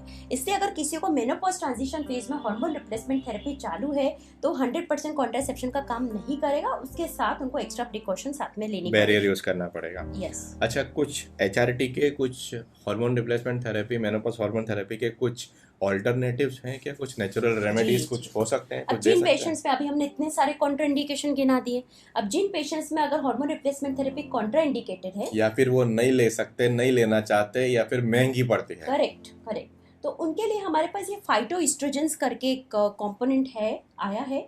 इसमें हम लोग आइसोफ्लेवोन्स की बात करते हैं, कई तरह के साइंटिफिक कंपोनेंट्स हैं, पर जो आइसोफ्लेवोन्स है ये एक्चुअली मार्केट में अवेलेबल है और मीनोपॉज जो शब्द के साथ ही वो कई सारे ब्रांड्स भी अवेलेबल है। लेकिन है ना, ये जो आइसोफ्लेवोन्स भी है ये भी हमको क्लिनिशियन के गाइडेंस में चालू करना पड़ेगा, और ये इतनी सारी स्टडीज हमारे पास नहीं है कि इससे कितना फायदा होगा। बट फाइटोएस्ट्रोजेंस का मतलब है कि ऐसे सोर्स ऑफ एस्ट्रोजन जो प्लांट से है, प्लांट बेस्ड है, हर्ब से है या प्लांट से है, बट इससे हमको एग्जैक्टली कितना उससे पेशेंट को फायदा होगा, और इसके ऊपर बहुत ज़्यादा रिसर्च वर्क और स्टडीज अभी अवेलेबल नहीं है। और सबसे इम्पोर्टेंट चीज़ है कि इसमें एक और चीज़ होती है, इक्वल प्रोड्यूसर्स होते हैं। ऐसा बोला जाता है कि हमारे जो गट होता है, हमारी जो इंटेस्टाइन होती है, उसमें कुछ बैक्टीरिया बनते हैं। अब क्या होता है, कुछ लोगों में वो इक्वल प्रोड्यूसर्स होते हैं, मतलब उनमें वो प्रोडक्ट को ब्रेक करने के बैक्टीरिया होता है, और कुछ लोगों में महिलाओं में वो प्रोडक्ट को ब्रेक करने का बैक्टीरिया नहीं है, तो उनको फायदा नहीं होगा। और ऐसा माना जाता है कि जो एशियंस है, क्योंकि वो मोस्टली वेजिटेरियन होते हैं, तो एशियंस में इक्वल प्रोडक्शन ज्यादा होता है, तो उनमें ये थोड़ा ज्यादा काम कर सकता है as compare to western counterpart. क्या ये मेनोपॉज हार्मोन थेरेपी से कुछ फीमेल्स का वजन बढ़ता है? मेनोपॉज हार्मोन थेरेपी बहुत ही लो डोज है। वजन तो एक्चुअली ईस्ट्रोजन डेफिशिएंसी और एजिंग के साथ हमारा जो मेटाबॉलिज्म वीक हो रहा है, स्लो डाउन हो रहा है, उसके कारण बढ़ रहा है। ये शॉर्ट कोर्स, अगर मैं 3 to 6 साइकिल्स अगर किसी को मेनोपॉज हार्मोन थेरेपी मेरी दे रही हूँ, तो उससे इतना ज़्यादा वेट पुट ऑन नहीं होगा, उल्टा ये वजन कम करने में हेल्प करेगा। क्यों हेल्प करेगा? क्योंकि ईस्ट्रोजन उनका वापस से रीडिस्ट्रीब्यूशन करेगा, जो चर्बी उनके पेट के भाग पे बढ़ रही थी उसको वो रोकेगा, क्योंकि अभी हम उनको ईस्ट्रोजन सप्लीमेंट कर रहे हैं जो उसके लिए प्रोटेक्टिव है। एंड एक और मैं टर्मिनोलॉजी यहाँ बताऊंगी, न्यू ऑनसेट डायबिटीज। कई बार हमने देखा है कि है ना, जिनको कभी भी पहले से डायबिटीज नहीं थी, लेकिन 50 साल के बाद या 55 साल के बाद जब उनका मेनोपॉज को 7-8 साल हो गए हैं और एस्ट्रोजन की कमी से उनमें न्यू ऑनसेट इंसुलिन रेजिस्टेंस और डायबिटीज देखने में आया, अगर उन्होंने हार्मोन रिप्लेसमेंट थेरेपी पहले से ली हो, तो ये सब चीजें डिले होती जाती है। तो वेट मैनेजमेंट में हेल्प करता है। हार्ट अटैक्स की जो मतलब एथेरोस्क्लेरोसिस, जो खून जो नलियों में हमारा कोलेस्ट्रॉल जम रहा है, चर्बी जम रही है, उसको रोक रहा है। इंसुलिन रेजिस्टेंस कम कर रहा है, तो जो ऑलरेडी जिनको डायबिटीज है उनका कंट्रोल बेटर हो जाता है, और जिनको अगर डायबिटीज आनी है तो उनका ऑनसेट डिले हो जाता है ये। पर हम गॉल ब्लैडर डिजीज और लिवर डिजीज में भी ये कॉन्ट्राइंडिकेटेड है, इसलिए battery of test, good history और ट्रांसवेजाइनल सोनोग्राफी में उनका यूट्रस देखने के बाद, ओवरीज देखने के बाद ही हम डिसाइड करते हैं कि हमको स्टार्ट करना है। ये एक फीमेल को हमने मेनोपॉजल हार्मोन थेरेपी स्टार्ट किया तो कितने साल या कितने महीने तक लेनी पड़ती? सबसे पहले हमने सब कुछ चेक कर लिया है, हमने सब चेक, हिस्ट्री ले ली है, चेकअप्स कर लिए और सारे ब्लड टेस्ट करा लिए और मेमोग्राफी करा ली है और सब कुछ नॉर्मल है, तो अब हम उनको स्टार्ट कर सकते हैं। हॉट फ्लशेस अगर हैं और उनको अगर सिम्टम्स है तो उसके लिए हम लोग उनको स्टैंडर्ड डोज स्टार्ट करना चाहते हैं। लेकिन अगर 45 to 50 है, यंग है पेशेंट, कोई मेजर साइड इफेक्ट्स नहीं है, तो हम उनको फुल डोज में हम स्टार्ट कर सकते हैं, लाइक ईस्ट्रोजन 2 मिलीग्राम, और जो प्रोजेस्टेरोन हमारा कंपोनेंट होता है डाइड्रोजेस्टेरोन, वो हम 10 मिलीग्राम 2/10 के कॉम्बिनेशन से हम उनको स्टार्ट कर सकते हैं। उनको सबसे इम्पोर्टेंट है कि इसके असर आने में टाइम लगेगा, क्योंकि पेशेंट क्या है, परेशान होकर आ रहा है, वो आपसे एक इमीडिएट रिजल्ट एक्सपेक्ट कर रहा है। लेकिन हमको उनको यहाँ पे काउंसिल करना पड़ेगा कि इसकी रिजल्ट आने में थोड़ा टाइम लगेगा। एटलीस्ट 2 साइकिल्स तो उनको 2 to 3 साइकिल्स तो असर आने में लगती है। मिनिमम 2 साइकिल के एंड तक उनको काफ़ी हद तक सिम्टम्स में रिलीफ होने लग जाता है। अभी 1 मंथ के बाद हम उनको कंपलसरी बुलाते हैं और इस पूरे 30 दिन में जब वो दवाई ले रहे हैं तो हम उनको बोलते हैं कि आपको पानी का इंटेक बहुत हाई रखना है ताकि खून में क्लॉट होने की जो क्षमता है वो कम से कम बनी रहेगी। रूटीन में भी हमको पानी पीना ही है, लेकिन हमको यहाँ पे स्पेसिफिकली उनको मेंशन करना पड़ता है प्लीज़ अपना पानी अच्छे से बना के रखें, 3 लीटर पानी रोज पीना ही है कंपलसरी। इसके अलावा उनको एक्टिव रहना है, थोड़ा वॉकिंग है, घर के काम है, मतलब 10,000 स्टेप्स की हम जो बात करते हैं वो भी एक्टिव रहना है। 1 महीने के बाद हम उनको बुलाते हैं कि उनका कंप्लायंस कैसा है, उनको दवाई लेने में कोई तकलीफ हो रही है, दवाई के कोई साइड इफेक्ट्स हो रहे हैं, कोई सूजन हो रहे हैं। जब वो आते हैं तो हम उनका ब्लड प्रेशर चेक करते हैं, उनका वजन भी चेक करते हैं और फिर हम उनसे बात करते हैं और उसको फिर हम उनको 3 महीने के बाद फॉलोअप के लिए बुलाते हैं और 3 महीने के बाद हम उनके सिम्टम्स को असेस करते हैं। सपोज 3 to 4 साइकिल्स के बाद अगर उनके सिम्टम्स कंट्रोल में है, वो ठीक ठाक है, तो हम थोड़ी डोज को कम करके चेंज कर सकते हैं। जो हमने 2/10 से स्टार्ट करा था वो हम 1/5 पे भी ले सकते हैं। डोज को हम चेंज करके देखते हैं कि उनके सिम्टम्स अभी कंट्रोल में है कि वापस बढ़ रहे हैं। अगर उनके सिम्टम्स वापस बढ़ रहे हैं फिर हम 1 to 2 साइकिल्स इस तरह से हमको रिस्क और बेनिफिट और सब साथ में लेके हमको करना पड़ता है और ग्रेजुअली अगर उनको ठीक हो रहा है तो ग्रेजुअली लो डोज करके हम उसको टेपर ऑफ करके बंद कर देते हैं। कितने दिन में बंद करेंगे? 6 महीने, 8 महीने, साल, 2 साल? उसको बंद कर सकते हैं, लेकिन जैसे मैंने कहा है कि डोज, हाँ अभी वो ये एज ग्रुप पे डिपेंड करता है। अगर कोई महिला है जिसको 5 साल, ऐसे तो बोलते हैं कि 4 to 5 years आराम से ले सकते हैं। दूसरी बात ये है कि जैसे अगर 40 से कम की महिला है तो वो तो 46, 47 नेचुरल एज ऑफ मेनोपॉज तक हम दे सकते हैं। बीच बीच में अगर उनको कोई तकलीफ अगर उससे हो रही है तो वो हमको असेस करना पड़ेगा। साथ में हमारी मेमोग्राफी और ब्रेस्ट सेल्फ एग्जामिनेशन तो हमारा चालू ही है। और इसके अलावा 5 साल से ज़्यादा हम नहीं एडवाइस करते हैं। मोस्टली 6 months to 1 year पे हम लोग टेक कॉल लेते हैं कि उनका कैसा है। किसी को मेनोपॉज हार्मोन थेरेपी चालू है तो उसका पेप टेस्ट और मेमोग्राम हम लोग कब कब रिपीट करवाएंगे, कब तक रिपीट करवाएंगे और कितनी एज तक करवाएंगे?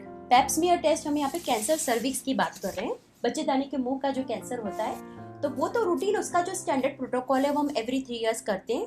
अगर हम HPV टेस्टिंग साथ में को टेस्टिंग कर रहे हैं तो एवरी 5 years कंटिन्यू करते हैं up to 65 years of age, तो ये रूटीन में चालू रहेगा। दूसरी चीज जो मेमोग्राम है, बेसलाइन मेमोग्राफी हमने कर ली है हार्मोन थेरेपी स्टार्ट करने के पहले। हमने खुद भी उनका ऐसे डॉक्टर क्लिनिकल एग्जामिनेशन कर लिया है, मेमोग्राफी नॉर्मल है और उनको हमने ब्रेस्ट सेल्फ एग्जामिनेशन सिखा दिया है। और जब वो हमारे यहाँ फॉलोअप्स के लिए आते हैं, 6 months और 1 year के फॉलोअप पे आते हैं, तब हम क्लिनिकल ब्रेस्ट एग्जामिनेशन करते हैं डिपेंडिंग ऑन द पेशेंट की हिस्ट्री। 1.5 to 2 years या 1 year एनुअली या बाय 2 साल में हम वो टेस्ट रिपीट करा सकते हैं। मेनोपॉज में आपने पिछले वीडियो में बताया था नींद में बहुत तकलीफ होती है, स्लीप डिस्टर्बेंसेस होते हैं जी। तो ऐसे क्या फीमेल लाइफस्टाइल चेंजेस कर सकते हैं, डाइट में मॉडिफिकेशंस कर सकते हैं ताकि उनको नींद में थोड़ा सा आराम हो? सबको तो हम लोग मेलाटोनिन या स्लीप की एंग्जाइटी गोली देते नहीं हैं, दे भी नहीं सकते हैं, तो क्या कर सकते हैं? ट्रांजिशन में ये सब हार्मोनल जो ईस्ट्रोजन हार्मोन है और प्रोजेस्टेरोन हार्मोन है उसके फ्लक्चुएशन की वजह से हो रहा है और जब तक मेनोपॉज कंप्लीट नहीं हो जाएगा और वो हार्मोन लेवल स्टेबल नहीं होंगे तब तक परेशानी होती है। अब इसमें 75% महिलाओं में दिखने में आता है और कुछ 20% महिलाओं में सीवियर कैटेगरी में होते हैं, तो उनको सबसे ज्यादा तकलीफ होती है क्योंकि वो रात की स्लीप उनकी डिस्टर्ब हो रही है। तो रात की स्लीप के लिए सबसे इम्पोर्टेंट ये है कि आप चाय कॉफी का इंटेक उनका बहुत कंट्रोल में होना चाहिए और मॉर्निंग आवर्स में रखिए। अगर आपको बहुत ज्यादा उसकी आदत है तो आप मॉर्निंग में रखिए, शाम के समय चाय कॉफी का इंटेक नहीं होना चाहिए। रूटीन में भी एक अच्छी स्लीप के लिए कैफीन का इंटेक हमारी सोने से हमारे 4 से 5 घंटे पहले ही रहना चाहिए। दूसरी चीज है कि वाटर इंटेक, हाइड्रेशन रखना बहुत ज्यादा जरूरी है। ऐसा बोलते हैं, मैंने कहीं पढ़ा और सुना है कि आपका जितना वजन होता है उसको आप 40 से मल्टीप्लाई कर लीजिए। लाइक 70 kg की फीमेल है तो अगर आप उसको मल्टीप्लाई करते तो लगभग 2.5 से 3 लीटर पानी उनको पीना चाहिए। तो ये एक इम्पॉर्टेंट चीज है। तीसरी चीज है कि आपका क्लोथिंग किस तरह का है, सिंथेटिक्स मत पहनिए, हल्के क्लोथ पहनिए, कॉटन क्लोथ पहनिए, ये सब आपके लिए बहुत अच्छा है। अगेन अपनी हॉबी में इन्वेस्ट करना बहुत ज्यादा जरूरी है जिससे आप में एक अच्छी सी पॉजिटिविटी आए। कोई वो सारी चीजें जो हम पहले करना चाहते थे और फिर शायद बच्चों के कारण या करियर प्रोफेशनल कारण से हम लोग नहीं कर पा रहे, चाहे वो म्यूजिक हो, चाहे डांसिंग हो, चाहे सिंगिंग हो, प्लीज अपनी गुड हॉबी में इन्वेस्ट करिए। क्योंकि वो आपको अंदर से खुश रखेगा। स्लीप डिस्टर्बेंसेस के लिए स्लीप हाइजीन बहुत ज़रूरी है। स्लीप हाइजीन का मतलब है रोज़ एक ही टाइम पे सोएं। सोने के 1 घंटे पहले अपने रूम में बिल्कुल लाइट्स, ब्लू लाइट्स बंद कर दें। रूम ठंडा होना चाहिए, बहुत ज़्यादा गर्म नहीं होना चाहिए। कॉटन के गारमेंट्स पहन के सोएं। और नट्स जो होते हैं, सारे टाइप के नट्स, उसमें ट्रिप्टोफैन करके एक मॉलिक्यूल होता है, अमीनो एसिड। ट्रिप्टोफैन हमारा मेलेटोनिन बनाता है। मेलेटोनिन स्लीप इंड्यूसिंग हार्मोन होता है, तो उससे काफ़ी हद तक फायदा मिलता है। अपने मेनोपॉज हार्मोन थेरेपी के ऑल्टरनेटिव के बारे में बताया था, आइसोफ्लेवोन्स करके, उसको हम लोग बायो आइडेंटिकल हार्मोन्स भी बोलते हैं जी। उसके बारे में कुछ थोड़ा सा डिटेल में बताएं। बस उनके कैप्सूल्स और गोलियां अवेलेबल है। उनका भी हम लोग शॉर्ट कोर्स ही देते हैं 3 to 4 मंथ्स का, और उसके बाद हम असेस करते हैं। हमको काउंसलिंग करना पड़ेगा पेशेंट्स को कि भाई इस तरह के मॉलिक्यूल है और आपके ऊपर वो कैसा काम कर रहा है, उस हिसाब से हमको देके उसको ट्राई करना पड़ेगा। बेसिकली मेनोपॉज हार्मोन थेरेपी में हम लोग जो मेन हार्मोन होता है वो एस्ट्रोजन होता है, क्योंकि सारी मेनोपॉज की तकलीफें एस्ट्रोजन की कमी के कारण होती है। तो हम लोग बाहर से एस्ट्रोजन रिप्लेस करते हैं, बॉडी एस्ट्रोजन नहीं बना पाती जी। कुछ पेशेंट्स में एस्ट्रोजन कॉन्ट्रा इंडिकेटेड होता है, मतलब वो नहीं ले सकते या उनको एस्ट्रोजन के कारण तकलीफें ज़्यादा हो सकती हैं। तो हम लोग सूडो एस्ट्रोजन या फाइटो एस्ट्रोजन करके मॉलिक्यूल्स देते हैं, जो सोयाबीन के अंदर भी मिलते हैं। ऐसे मॉलिक्यूल्स कुछ कंपनीज आइसोफ्लेवोन्स के नाम से मार्केट करती हैं। वो ईस्ट्रोजन के रिसेप्टर्स पे जाके ईस्ट्रोजन को मिमिक करते हैं और उसके तरीके से काम करते हैं। हालांकि पूरा 100% उसके तरीके से काम नहीं करते। अभी तक कॉकरेन की स्टडीज अभी तक इसके ऊपर हुई नहीं है और उनका अभी कुछ बहुत ज़्यादा 100% साइंटिफिक डेटा नहीं है कि कितना ये काम करते हैं, लेकिन कुछ नहीं से कुछ सही, इसलिए देने में कोई नुकसान नहीं है। और नहीं देंगे तो ऐसा भी नहीं है कि बहुत ज़्यादा हमको। अच्छा, मैं कुछ 1-2 पॉइंट्स और ऐड ऑन करना चाहूँगी यहाँ पे कि जो हार्मोन थेरेपी की हम जो गोलियों की बात कर रहे हैं, एक्चुअली ऑल्टरनेटिव ऑप्शंस भी हैं इसके।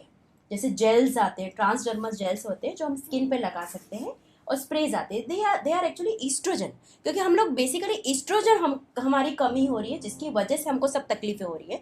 तो ईस्ट्रोजन को जैसे जो गोलियां नहीं खा सकते, बहुत ज़्यादा ओबेसिटी है या अदर प्रॉब्लम्स है, तो हम लोग ट्रांसडर्मल मतलब जो हम स्किन पे लगा सकते हैं, ईस्ट्रोजन जेल्स भी अवेलेबल है और ईस्ट्रोजन स्प्रेज भी अवेलेबल है। और यहाँ पे मैं एक चीज़ याद करा दूँ कि जिन महिलाओं ने ऑपरेशंस करा रखे हैं, यूट्रस निकाल रखा है, उनको हम सिर्फ प्लेन ईस्ट्रोजन ही देते हैं। बट जिनके यहाँ बच्चेदानी है, उनके लिए हमको प्रोजेस्टेरोन देना ज़रूरी है ताकि उनको बच्चेदानी का कैंसर ना हो।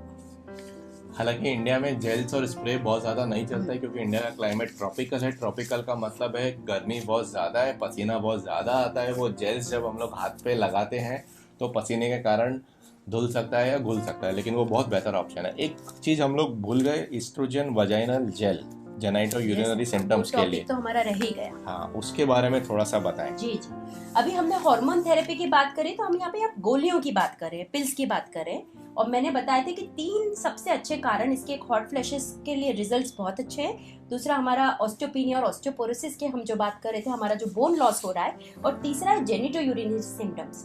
जेनिटो यूरिनरी सिम्टम्स हमने पिछली वीडियो में बात करी थी, पेशाब बार बार लगना, पेशाब में इन्फेक्शन होना, योनि के भाग में ड्राइनेस, जलन, इचिंग, ये सब जो हो रहा है, इसके लिए आप सामने आइए, डॉक्टर से डिस्कस करिए, और इसमें हमको गोलियां लेने की जरूरत नहीं है। एंटीबायोटिक की गोली लेने की जरूरत नहीं है। कैरी होम मैसेज ये है, एंटीबायोटिक की जरूरत नहीं होती है मोस्ट ऑफ द केसेस में। अगर local vaginal oestrogen cream use करेंगे तो 95-97% पेशेंट्स में इसको आराम पड़ जाएगा। हम लोग सीधे वेजाइना के अंदर वो क्रीम्स लगा सकते हैं, योनि के आसपास लगा सकते हैं। ये क्या करेगी, ये हार्मोन क्रीम है।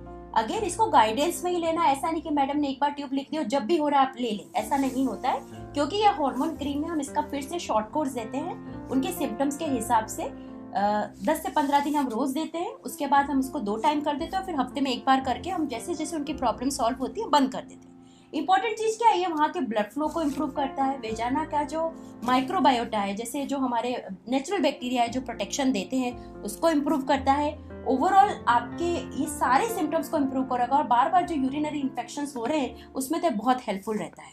और इसमें वेजाइनल, अब जिनको सपोज हार्मोनल क्रीम अगर कॉन्ट्राइंडिकेटेड है, सपोज किसी पेशेंट्स में जिनको कैंसर्स वगैरह हो चुके हैं, तो उनके लिए वेजाइनल लुब्रिकेंट्स और मॉइस्चराइजर्स हैं। लुब्रिकेंट्स वगैरह सेक्सुअल इंटरकोर्स की जो एक्टिव उसके पहले यूज कर सकते हो, मॉइस्चराइजर तो आराम से लगा सकते हैं because they are non hormonal. मेरा सबसे फेवरेट क्वेश्चन वीडियो के एंड में सब मैं पूछता हूँ, ऑल्टरनेटिव थेरेपीज आयुर्वेदिक और होम्योपैथिक मेडिसिन का क्या रोल है मेनोपॉज में? एज ए एलोपैथिक डॉक्टर तो इसके बारे में ना तो हमने पढ़ा है, बट फाइटोएस्ट्रोजेंस के बारे में हमने बताया है और इसका ट्रीटमेंट अवेलेबल है। बट इसके बारे में रिसर्च और स्टडी बहुत कम है, क्योंकि जैसे मैंने इक्वल प्रोड्यूसर्स की बात करी थी, एवरी इंडिविजुअल इज डिफरेंट। अगर उनमें वो बैक्टीरिया है और अगर वो उस प्रोडक्ट को मोटेबलाइज कर पाएंगे तो ही उसका उनको फायदा मिलेगा।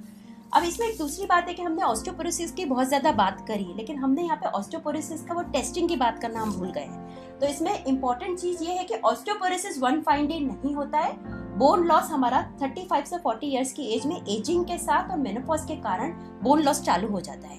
इसलिए जो पहले ऑस्टियोपीनिया होता है और फिर ऑस्टियोपोरोसिस होता है। इसलिए जो महिलाएं जिनको मेनोपॉज के ऊपर 5 साल हो चुके हैं या जिनको रिस्क फैक्टर्स है, लंबे समय से स्टेरॉइड्स चालू है, फैमिली हिस्ट्री में मदर्स को फ्रैक्चर हो चुका है, मदर्स को जल्दी मेनोपॉज हो चुका है, आपको जल्दी मेनोपॉज हो चुका है, या फिर आपको पहले फ्रैक्चर्स की हिस्ट्री है कि आपको पहले भी ट्रॉमा से हिस्ट्री, छोटा सा फ्रैक्चर हो चुका है, और स्मोकिंग है, अल्कोहल है, ये सब चीजें अगर रिस्क फैक्टर्स है तो उनको मेनोपॉज के 5 साल की वेट करने की जरूरत नहीं, उनको तुरंत अपना डेक्सा स्कैन कराना चाहिए।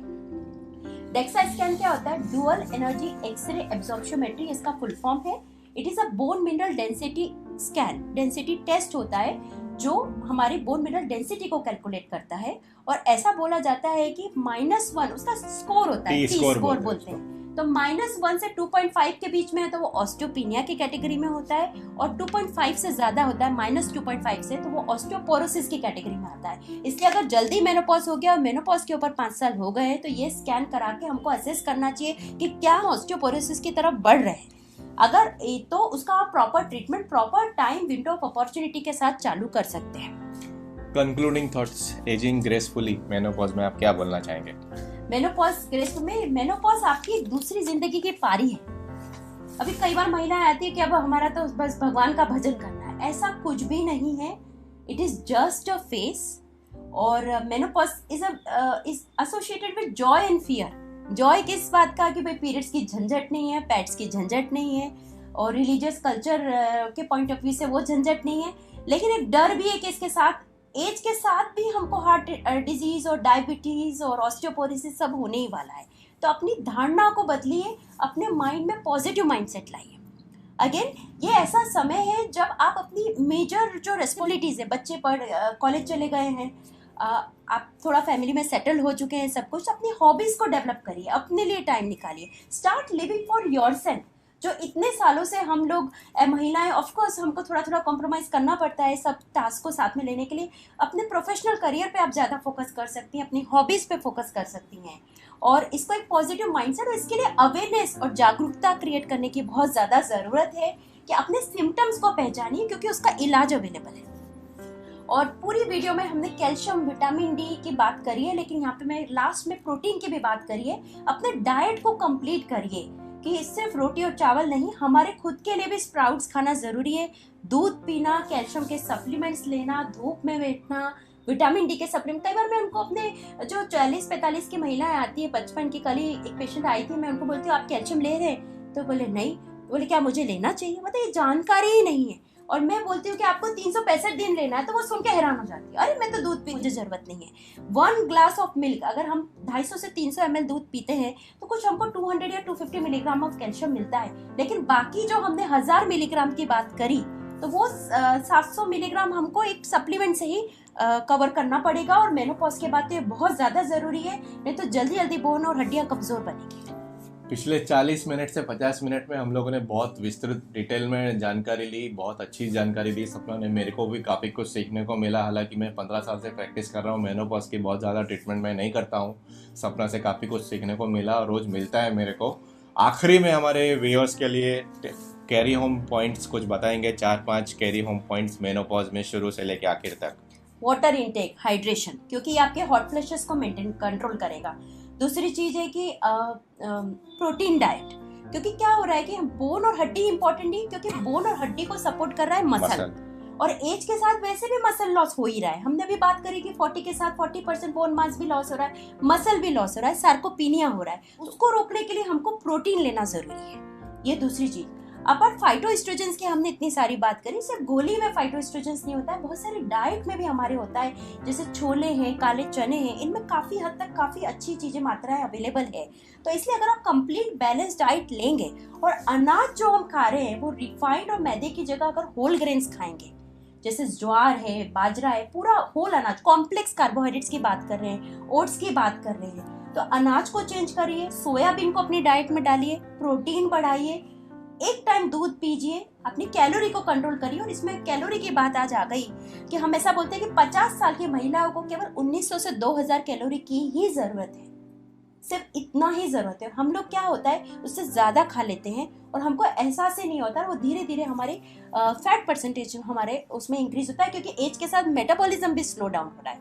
इससे कार्बोहाइड्रेट इंटेक 45% होना चाहिए, 20 to 25% प्रोटीन इंटेक करना चाहिए, और गुड फैट्स, आपने नट्स की बात करी, मुट्ठी भर नट्स जरूर खाइए, बादाम हो गए, अखरोट हो गए, इसके अलावा सब तरह के जो सीड्स है, पंपकिन सीड्स आ गए, मेलन सीड्स है, फ्लैक्स सीड्स, ये बहुत अच्छी चीजें हैं। हम लोग ध्यान नहीं देते, हम खाते नहीं, और तल हम लोग वो मुखवास और वो खाने के बाद सौंफ के साथ खाने की अगर हम वो आदत डाल ले, तो इस तरह से अपने डाइट में देखिए कि किस तरह से सब चीजें इंकॉर्पोरेट करनी है। जो अंडा खा सकते हैं उनके लिए अंडा, और फिश भी अपने आप में ओमेगा 3 फैटी एसिड्स होते हैं। और एक्सरसाइज तो करनी है, और वेट ट्रेनिंग करनी है। सिर्फ सिंपल वॉकिंग की जगह हफ्ते में 2 बार वेट ट्रेनिंग करिए, घर पे कर सकते हैं, कहीं नहीं जाना है, सिंपल पानी की बोतल के साथ कर सकते हैं, और अपने वेट को यूज करके कर सकते हैं, लाइक पुशअप्स हैं, बर्पीज हैं, माउंटेन क्लाइंब, ये आपके वेट को ही यूज कर रहे हैं। तो इस तरह की एक्सरसाइज थोड़ा गाइडेंस में करिए, और प्लीज